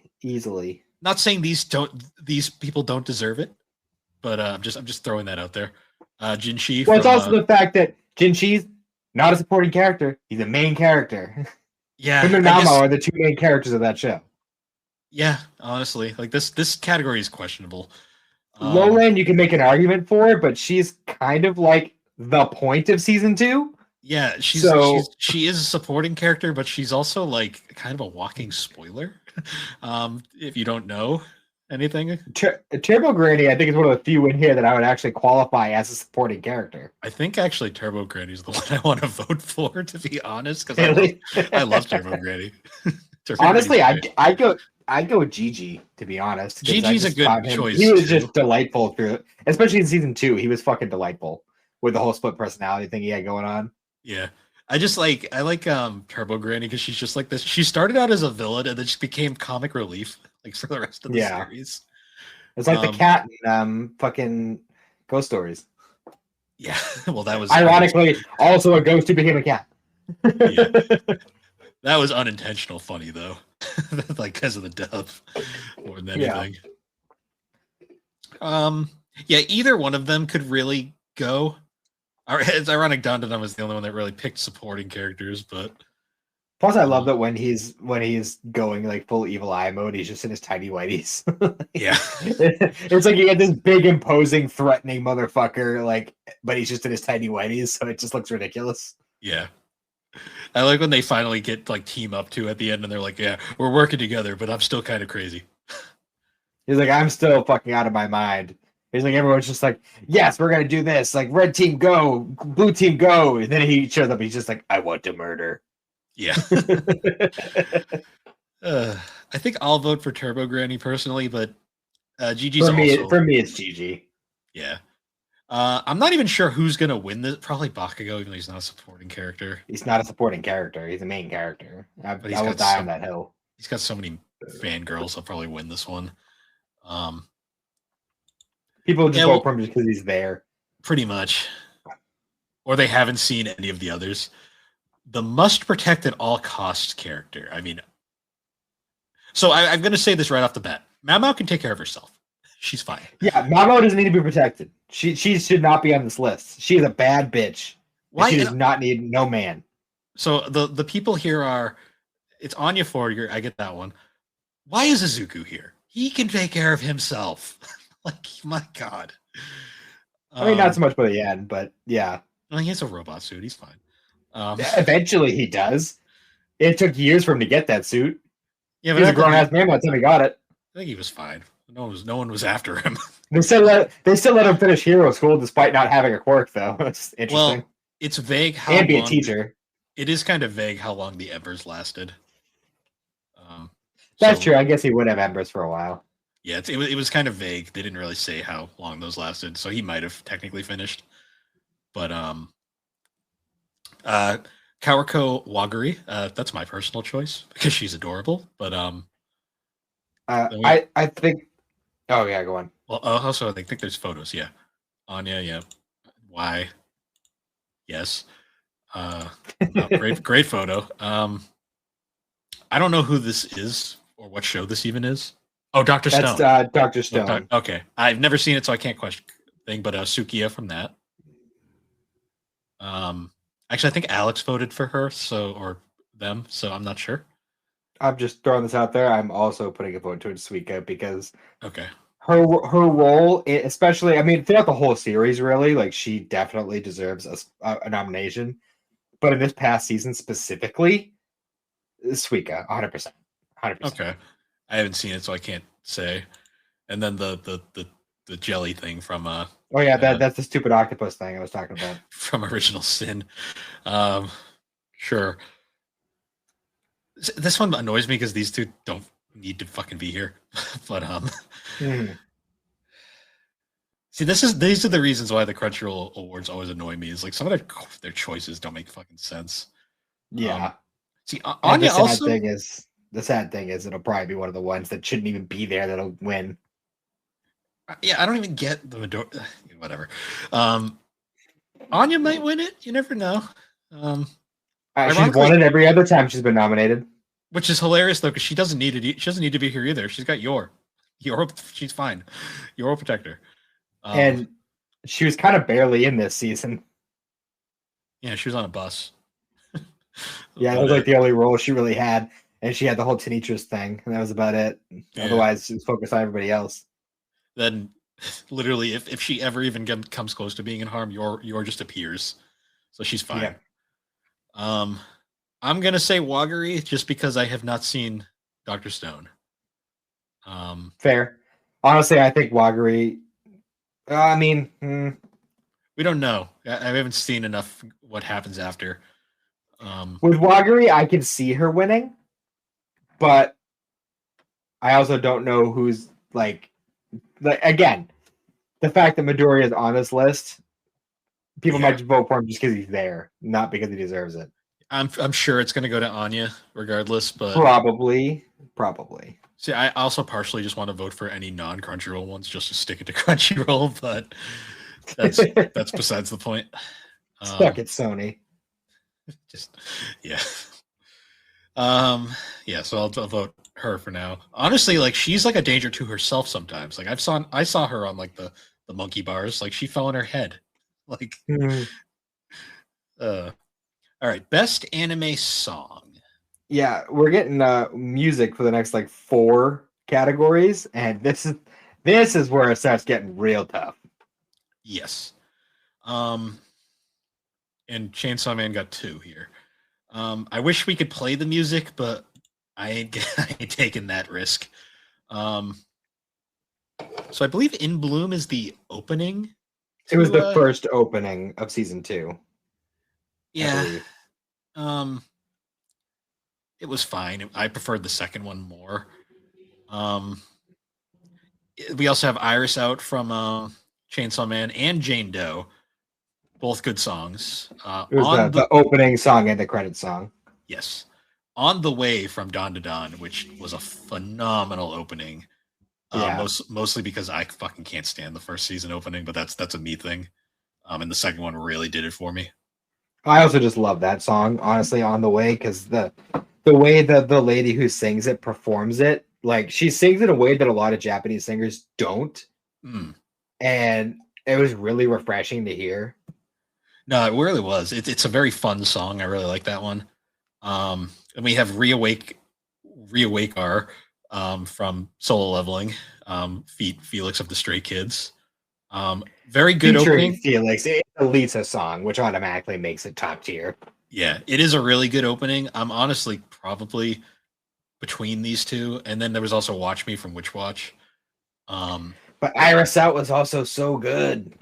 It was, but we only heard it once, so I feel like that's why that's only if you don't doom scroll. If you doom scroll, you've heard it many times. Well, I don't doom scroll. I'm very much, despite what people think, I don't actually spend a lot of time on the internet.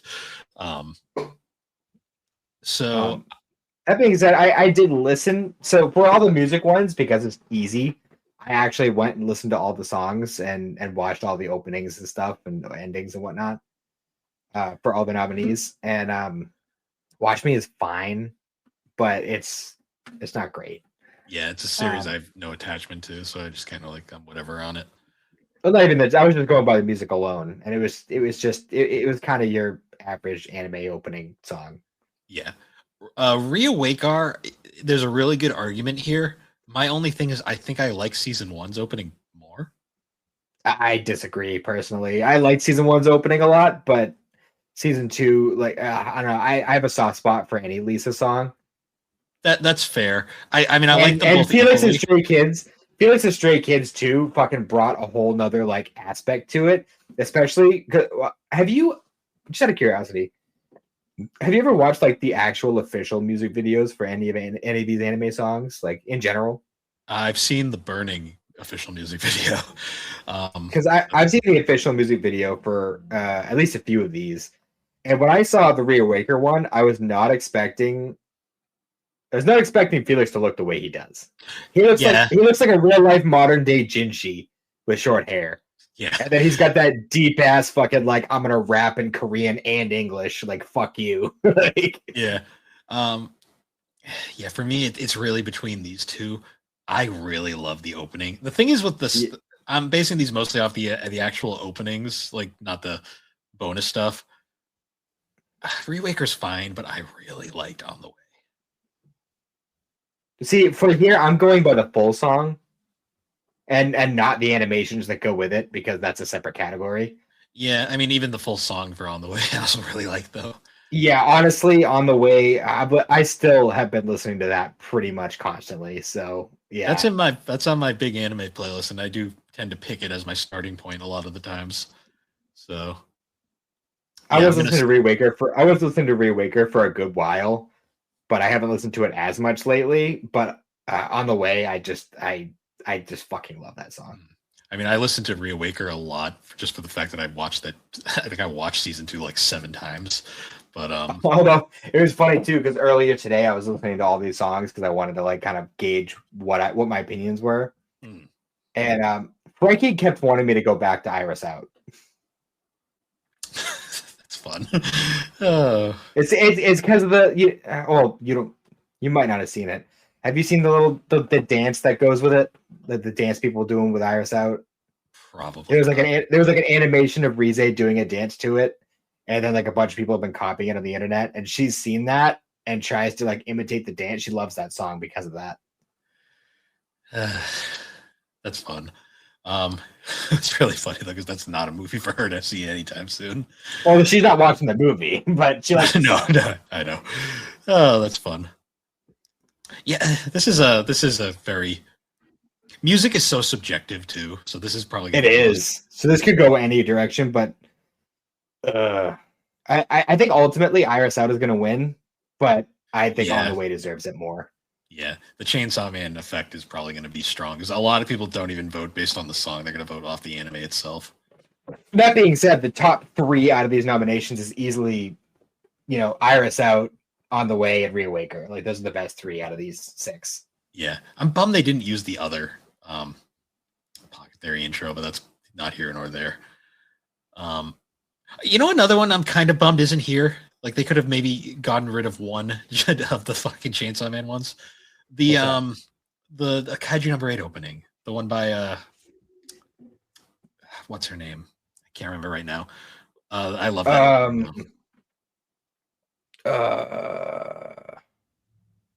I can't remember. It's on the tip of my tongue. It's gonna drive me nuts real quick. 1 second.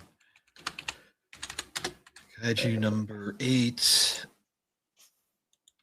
Season 2 opening song. You Can't Run From Yourself by Aurora. Yep. Okay. I fucking love that in opening. There's another Kaiju number 8 song later that's also going to come up, but so I'm just kind of annoyed that I hate when they do 2. Like, come on, you could use some variety here, guys. And honestly, like Jane Doe was fine, but it wasn't on the level of any of the. I put it on the level of the witch one. Yeah. Like it was your basic anime song. And most people didn't even hear because they had already left the theater by then. Exactly. Because the credits started. Exactly. All right. So I'm gonna say On the Way. Best score. See, this one is a bit more. It's not fair putting movies on here. Yeah, because this had so much fucking movies get way bigger budget. This is probably gonna win, but probably I'm just gonna. So the nominees are Chainsaw Man, the movie Rize Arc, Dandadan Season 2, Demon Slayer, that movie, Gacha Kuda, Solo Leveling Season 2, Arise from the Shadow, and then the Apothecary Diaries Season 2. For me personally, okay, it's Gacha Kuda. Gacha Kuda has an amazing score. Haven't seen it, so I can't comment, unfortunately. It does a lot of interesting things that anime doesn't usually do, and I always give extra points whenever an anime tries to go outside the box with stuff because so much anime is just like cookie cutter, Yeah. I think from this one, I'm gonna go with Chainsaw Man just because of recency bias, mostly because I have not heard a lot of these in a while. I don't remember. I mean, Apothecary Diaries is definitely gonna be up there for me because I just like the sound of like old Chinese music. I've always above old Japanese music too, like specifically. Like I've always loved the sound of old Chinese music. Yeah, honestly, like Solo Leveling, like the music is fine, but I don't really remember any of it like specifically, if that makes sense. Yeah. Yeah, agreed. Like Don to Don score wise, if we were just counting the fucking song, like the fucking Dragon Force song, uh maybe I'd argue, but Yeah. Well, that's part of the thing is like if you haven't watched it in a while, like you're not going to remember a lot of the background music.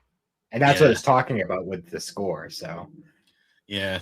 For me, recency bias, I'm gonna go Chainsaw Man, but I'm sure all of these are really good. It's probably gonna be Demon Slayer just because because. of course it is. Yeah. Okay. Best opening sequence. So now we have um, Hugs by for Gachikuta, Mirage for Call of the Night, On the Way once again for Don to Don, Reawaker for Solo Leveling, The Revo for My Hero Academia, and then Watch Me Again for Witch Watch. I don't know. Honestly, I got to go On the Way again. Yeah, that one because like the final season of My Hero, I prefer the ending over the Honestly, I think the ending and the opening should be reversed. I think the ending should have been the opening and the opening should have been the ending for My Hero. I'm also really annoyed that the Aurora song is once again not here, but it's fine. And honestly, I preferred the other Gachikuta opening over this one. Yeah, Reawaker's fine. Like it's a really good opening. Honestly, I like the live action, like the actual music video for that song better than the anime opening. Yeah, I'm gonna say On the Way. That was just a fun opening in general. Yeah, and the animations that went with it just matched it so perfectly. Yeah, like I still think of that opening, like the start of it, where like you just see Momo walking, and it's like this just works. Mm-hmm. Okay. And on the flip side, best ending sequence. I know exactly what I'm going to pick for this one, but going through, we have Actor from Spy Family Season 3, Beautiful Colors from Kaiju Number 8, Doka Show, I tried, from Don to Don. Doka Shitaru. Yep. We have I from My Hero, Kawaii Kawaii from Dress Up Darling, and then Apex. I'm just gonna say first off, get this shit out of here. Nobody liked this ending because it fucking. Nobody wants to see Jinu's feet. All right, get that out of here. We got fucking cock blocked so many fucking times by this. Get rid of it. Like I don't want to see it ever again. Did not need to be here. Did not need to be here. Yeah. So I will say some of these I have odd feelings about. Like the ending for Spy Family was fun, but I preferred the opening, and the previous seasons were just better. Overall. Honestly, I was very underwhelmed by both songs for Spy Family this season. The opening really grew on me a lot, because I love the acoustic guitar stuff like that. The ending, though, I could barely remember it. So that one's kind of here. Kawaii Kawaii, I have to talk about because the actual ending sequence I love, but the song I could care less. I'm not really a fan of that song that much. It fits with the show, but yeah, I agree. The actual sequence, like the actual animation for the sequence, is awesome. I really liked it. I just don't care for the song. Ironically, Don to Don didn't really care for this one. I like the song, but the animation was kind of bare bones. You don't like staring at the chalkboard? You don't like staring at the chalkboard? It's not even just that. It was just like I don't know. I like the ending for Don Don season 2, and I liked the animation, but it wasn't like well animated. If that makes sense. Yeah. Which isn't necessarily a make it or break it, but when you look at just the sheer symbolism of I. Again, I think it should have been the opening because of that. So I is one of those things where it's like I love this song to death because it's a Bump of Chicken song and I love their stuff. That being said, though, Beautiful Colors is fucking amazing. See, it's a really tough choice for me between Beautiful Colors and I, because they both, like, first of all, Beautiful Colors does a good job of just doing like the matching the song, but I had so much fucking symbolism between just going through the whole course of Midoriya's journey throughout the show, and it just fucking hit.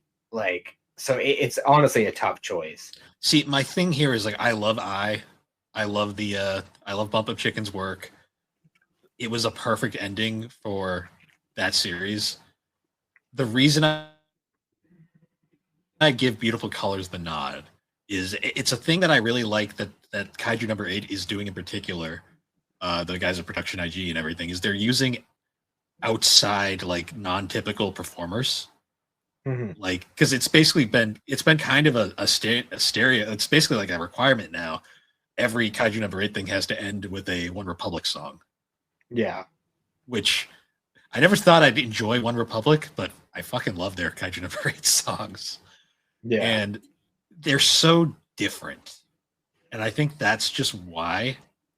Because even the openings for Kaiju number 8 were done by different artists. Like Youngblood did the first one, and then Aurora did the second one. Hmm. Yeah, this one's tough because these are both really good.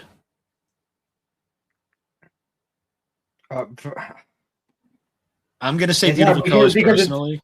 It's hard because it's not even just like about the song and everything. It's about the combination of song, like the actual like sequence, like the song and the animation together. So it's hard. I love the animation too for the Kaiju. No, it's very stylistic for Kaiju with all the different like the beautiful colors. You know, like it's ironically. It's super unfitting to like what's going on in the show at the time, admittedly. Yeah. But I just love it. This one's tough. I don't even know which one's gonna get it, to be honest with these ones. Probably My Hero, just because My Hero, but I don't know. Because music's so subjective. Yeah, I know. But again, it's not just about the music too, it's about the combination. Yeah. That's what makes this category so difficult. Yeah, but then you also get people who just vote on the show and they don't actually care about the music, so... Yeah, people like us who's actually taking it seriously. Yeah. Well, it's an award show. It's all a popularity contest anyways. True. I'm going to personally give it to Beautiful Colors, but I is right there. It's neck and neck between these two. I'm going to give it to Beautiful Colors mostly because I feel like I's going to win it regardless. So fair. Give it a nod. Cindy really liked that one. Beautiful Colors. Yeah, she didn't watch My Hero, so. So this here's where we reach an impasse. So this category, unfortunately, I you can skip it. Oh, on the top right. I guess. Well, you didn't watch any of these in Japanese or at all in some cases, so I could just give Mao another vote because I don't think she's gonna get much. Fair. Watch her weird character that must be protected, like the one that she shouldn't even be there for. I'm actually just curious which characters these people play. Actually, I'll give it to the Luffy actress. She's fucking killing it still after all these years. Yeah, that's true. I'll give it to her. She deserves it. That's true. It's like the lady that plays Goku. Okay, this one though, right here. This one I think might be contentious because there are some good arguments here, at least for the top three. If I can't talk for the bottom three. Yeah. So the people are, we have Alexis Tipton, who played Rize, Emmy Lowe, who played Mao, Justin Brenner, who is Midoriya, Lucien Dodge, who was this person from Dragon Slayer. I have no idea. I couldn't tell you. Demon Slayer, yeah. I forget his name, but I know he's one of those big characters for some reason. Yep. Oh, he's the asshole who killed my favorite character. Okay, so you know. Morgan Berry played whoever this is from what show is this? Sanda? I don't know. I have no idea. Can't say. And then Paul Castro Jr. played this guy played Hikaru from Summer Hikaru Died. So, oh, I'm going to say, as much as I want to vote for Emmy Love because Mao Mao's the best, I'm going to give it. I'm actually going for Justin. Really? Justin, like the amount he went throughout the series, the work he put in that final season, like mad respects there. But Alexis Tipton never got to go to school either. I love Alexis Tipton, but she literally just did the voice she does for every character. That's fighting words. I love Alexis Tipton, but she just did Kaguya. It was just Kaguya. I was like, all right. I don't know. I really thought Justin stepped up his game for this final season. Like, I suppose. And you really honestly, if we were talking about a My Hero character, I would have given it to Bakugo over him, to be honest. Oh, what's his name? I know the voice. I forget his name. I know his voice. He did a good job as well. I don't know. I considering Justin was basically like a nobody when this show started and where he is now, I feel like he deserves it, especially for the amount of work. I feel like, because I wouldn't have known it just from listening to the performance, but I'm pretty sure I've looked up his credits before, and I'm pretty sure he's actually a lot of people that I've seen in the past. I can bring up Behind the Voice. Like I'm already scrolling through it. From what I remember, like I could not remember a ton of the stuff he did before Izuku. Oh, at least in the video game. I don't know if it's the show, but he was the Genu's buddy. Well, yeah, that's after My Hero, though. He was Luck Voltia. Oh, he was in the Black Clover movie. He was young Grisha in Attack on Titan. That's interesting. I think that was technically. He plays Ginro in Dr. Stone. That's fun. So the thing here that I just realized though is Behind the Voice isn't the best way to figure out what he did before, because they don't list it by when the dubs were recorded. They list it by when the shows aired. Because when I saw Attack on Titan, I realized that character didn't appear till years after My Hero started. Yeah. Oh, he plays Hanako in Toilet Bound Hanako. Yeah. He's got work now, but like before My Hero, I don't really recognize any of these. Apparently he was in Fire Force. He was a character in Slime. I think he was a minor character though. No, he's had a ton of roles since, but like at the time he was like pretty much a nobody. So I'm pretty sure Midoriya was a star-making role. I can imagine. I mean, he was the main character, so that kind of makes a difference. So, yeah. Oh, he played young Vegeta in Dragon Ball Super. Did he? That's funny. In the one scene where he was having that Beerus flashback. Doesn't he just say father and that's like it? I don't even think he does that. He just goes, oh, I think that's all he does. Oh, and he played Majub in Dragon Ball Xenoverse 2. Nice. Yeah, I'm gonna personally give it to Justin Brenner. Emmy Lowe has a good argument because Mao Mao's great, but she's probably gonna have many more years of doing that character. So yeah. And she's also got a lot of other work. But oh shit, he played Zeref in Fairy Tail. Oh, did he? That's a major kid. He's like the villain. Was that before or after? Well, that was before. I don't know when the dub was. I'm not sure.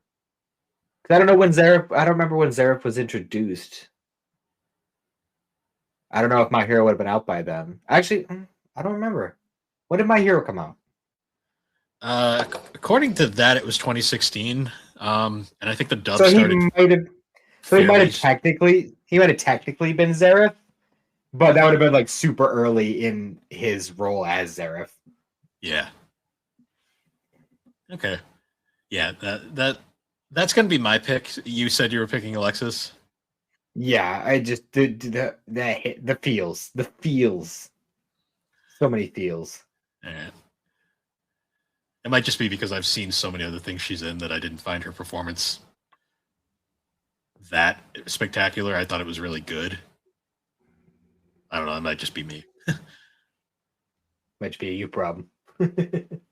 I really like Justin's final performance. No, I'm not throwing shade on Justin. And to be honest, he's probably gonna win either way. But I personally, I don't know. There's a it. Dragon Slayer character here. They might win. Oh yeah, Demon Slayer's in that too. Yeah. Demon Slayer. Why do I keep saying dragons? That's just how little I care about that show. All right. Oh, was this it? So that's it. Well, after that, it's like Arabic dubs and all that. So, or actually, I don't even think it listed that for you because, because of where you're at, because there are like all the different language performances, but I don't think it's gonna ask for like what you think about the Arabic dub when you have an American account. So, do I just click off?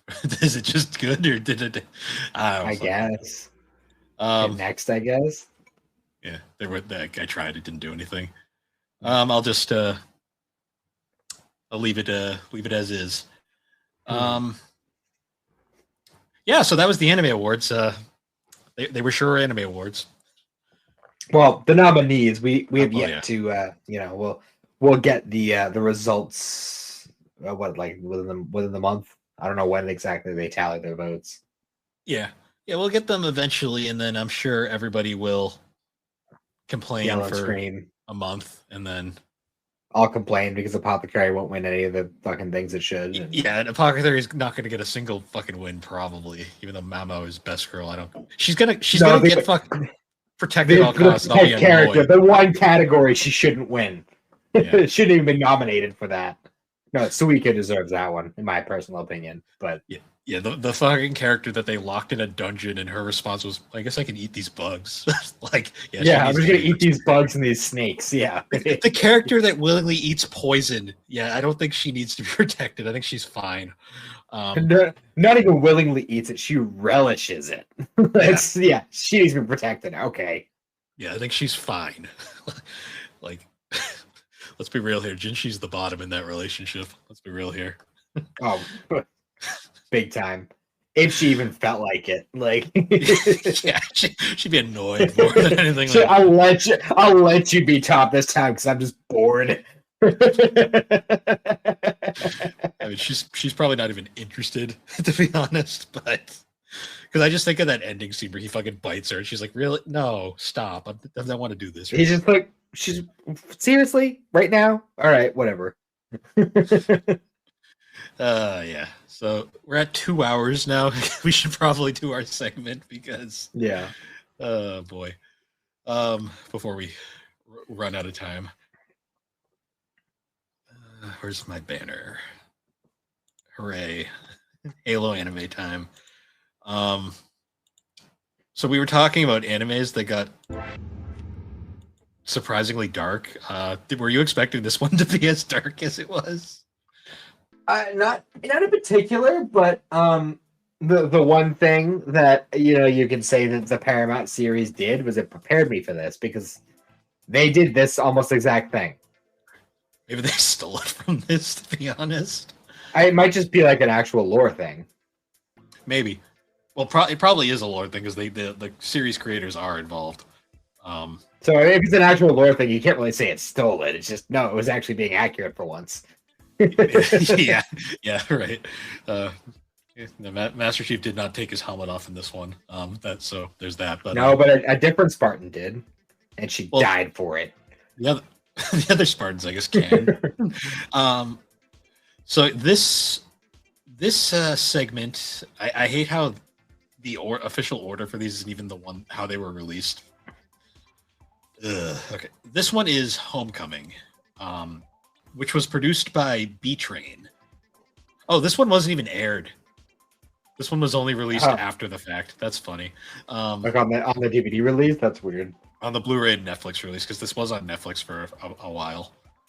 Oh yeah, I remember that. That's how I Never watched watched it it. back then, but That's how I watched it the first time. But yeah, so this one was produced by B Train, a studio that is technically still open, but they have not done anything since 2012. wow, And okay.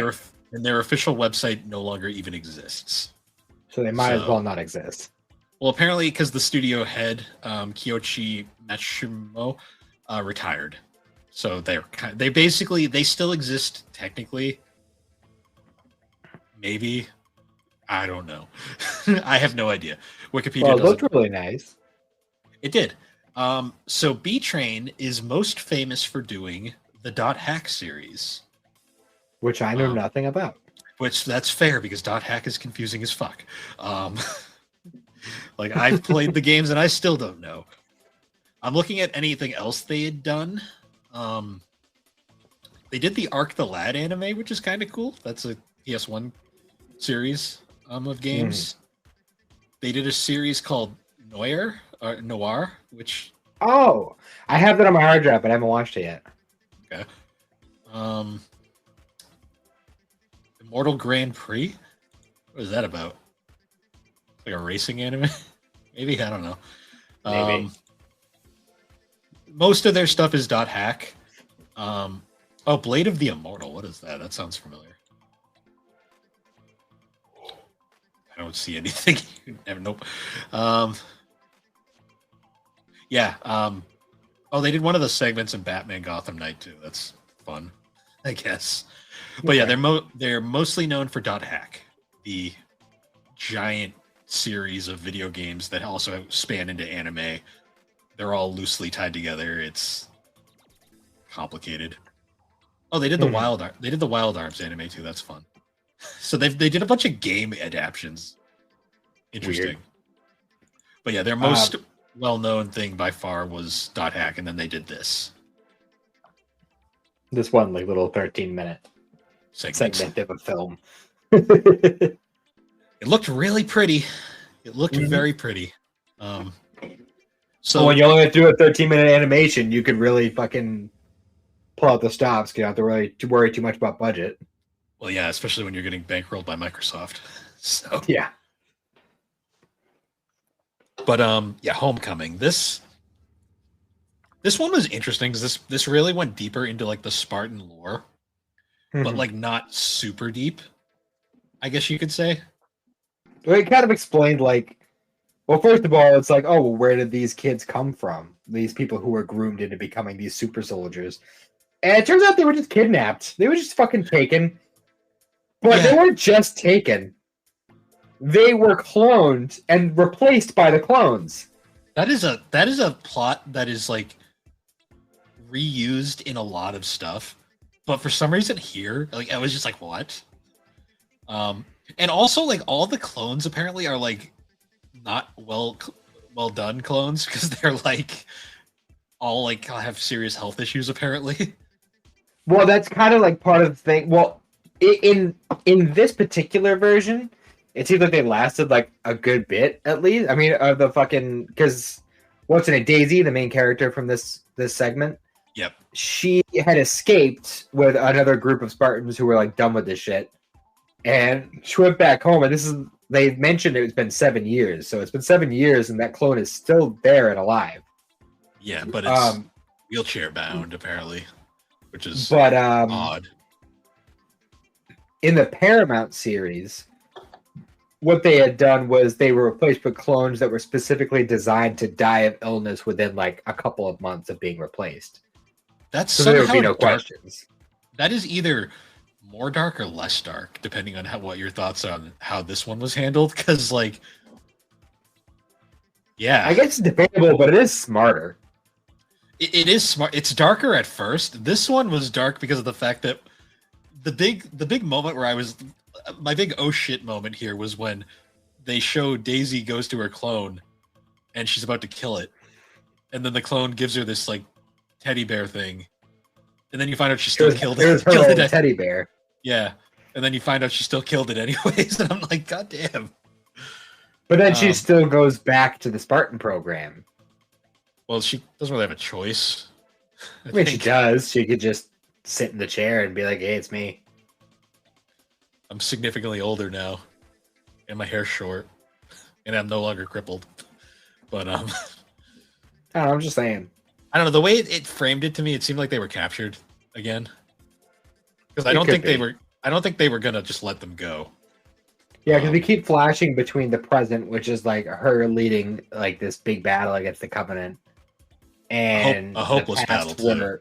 Yeah, in the past where she had escaped with a group of other Spartans to basically reclaim their old lives. Yeah, because we also find out the other Spartan, I can't remember his name. He wasn't that important in the long run. I don't remember. He was just there. But he also like found his clone and also killed his clone. But apparently his clone was like really sick, like sickly. And then I think they do that on purpose, specifically just to like, Yeah. But then the other super dark thing is then we find out the three other escapees, they just all killed themselves. Like just as soon as they realized what happened, they were just like, "Fuck this, I'm out." Yeah.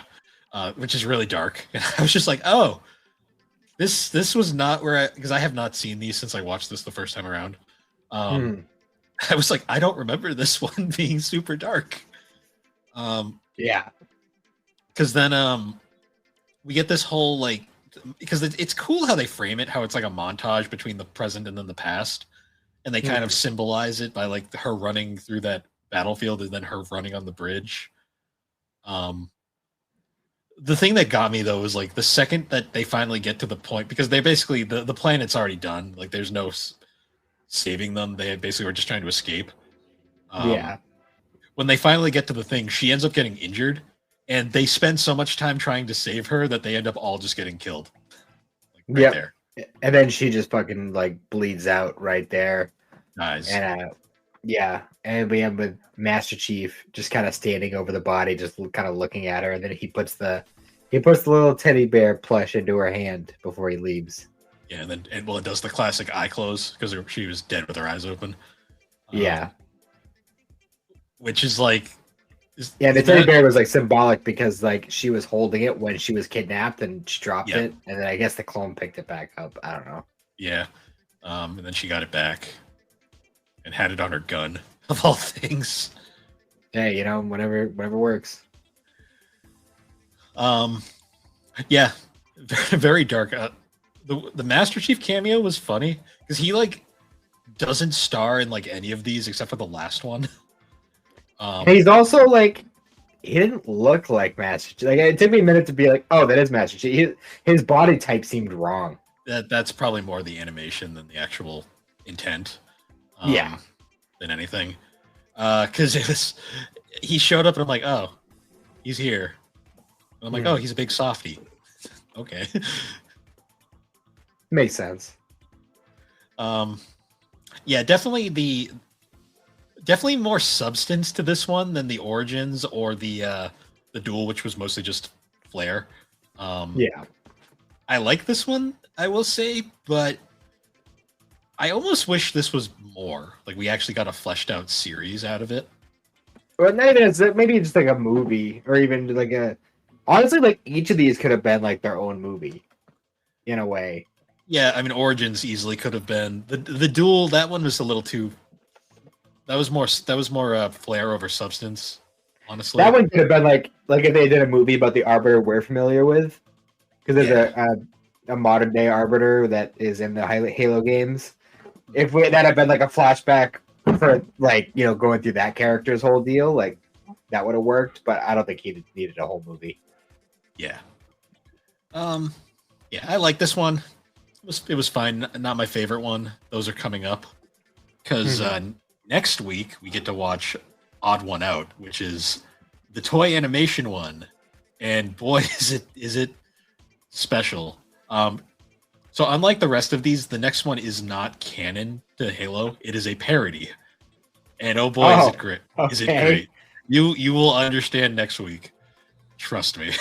So it's everything I would have expected from Toei. Okay. It is. You're gonna like this one, I guarantee.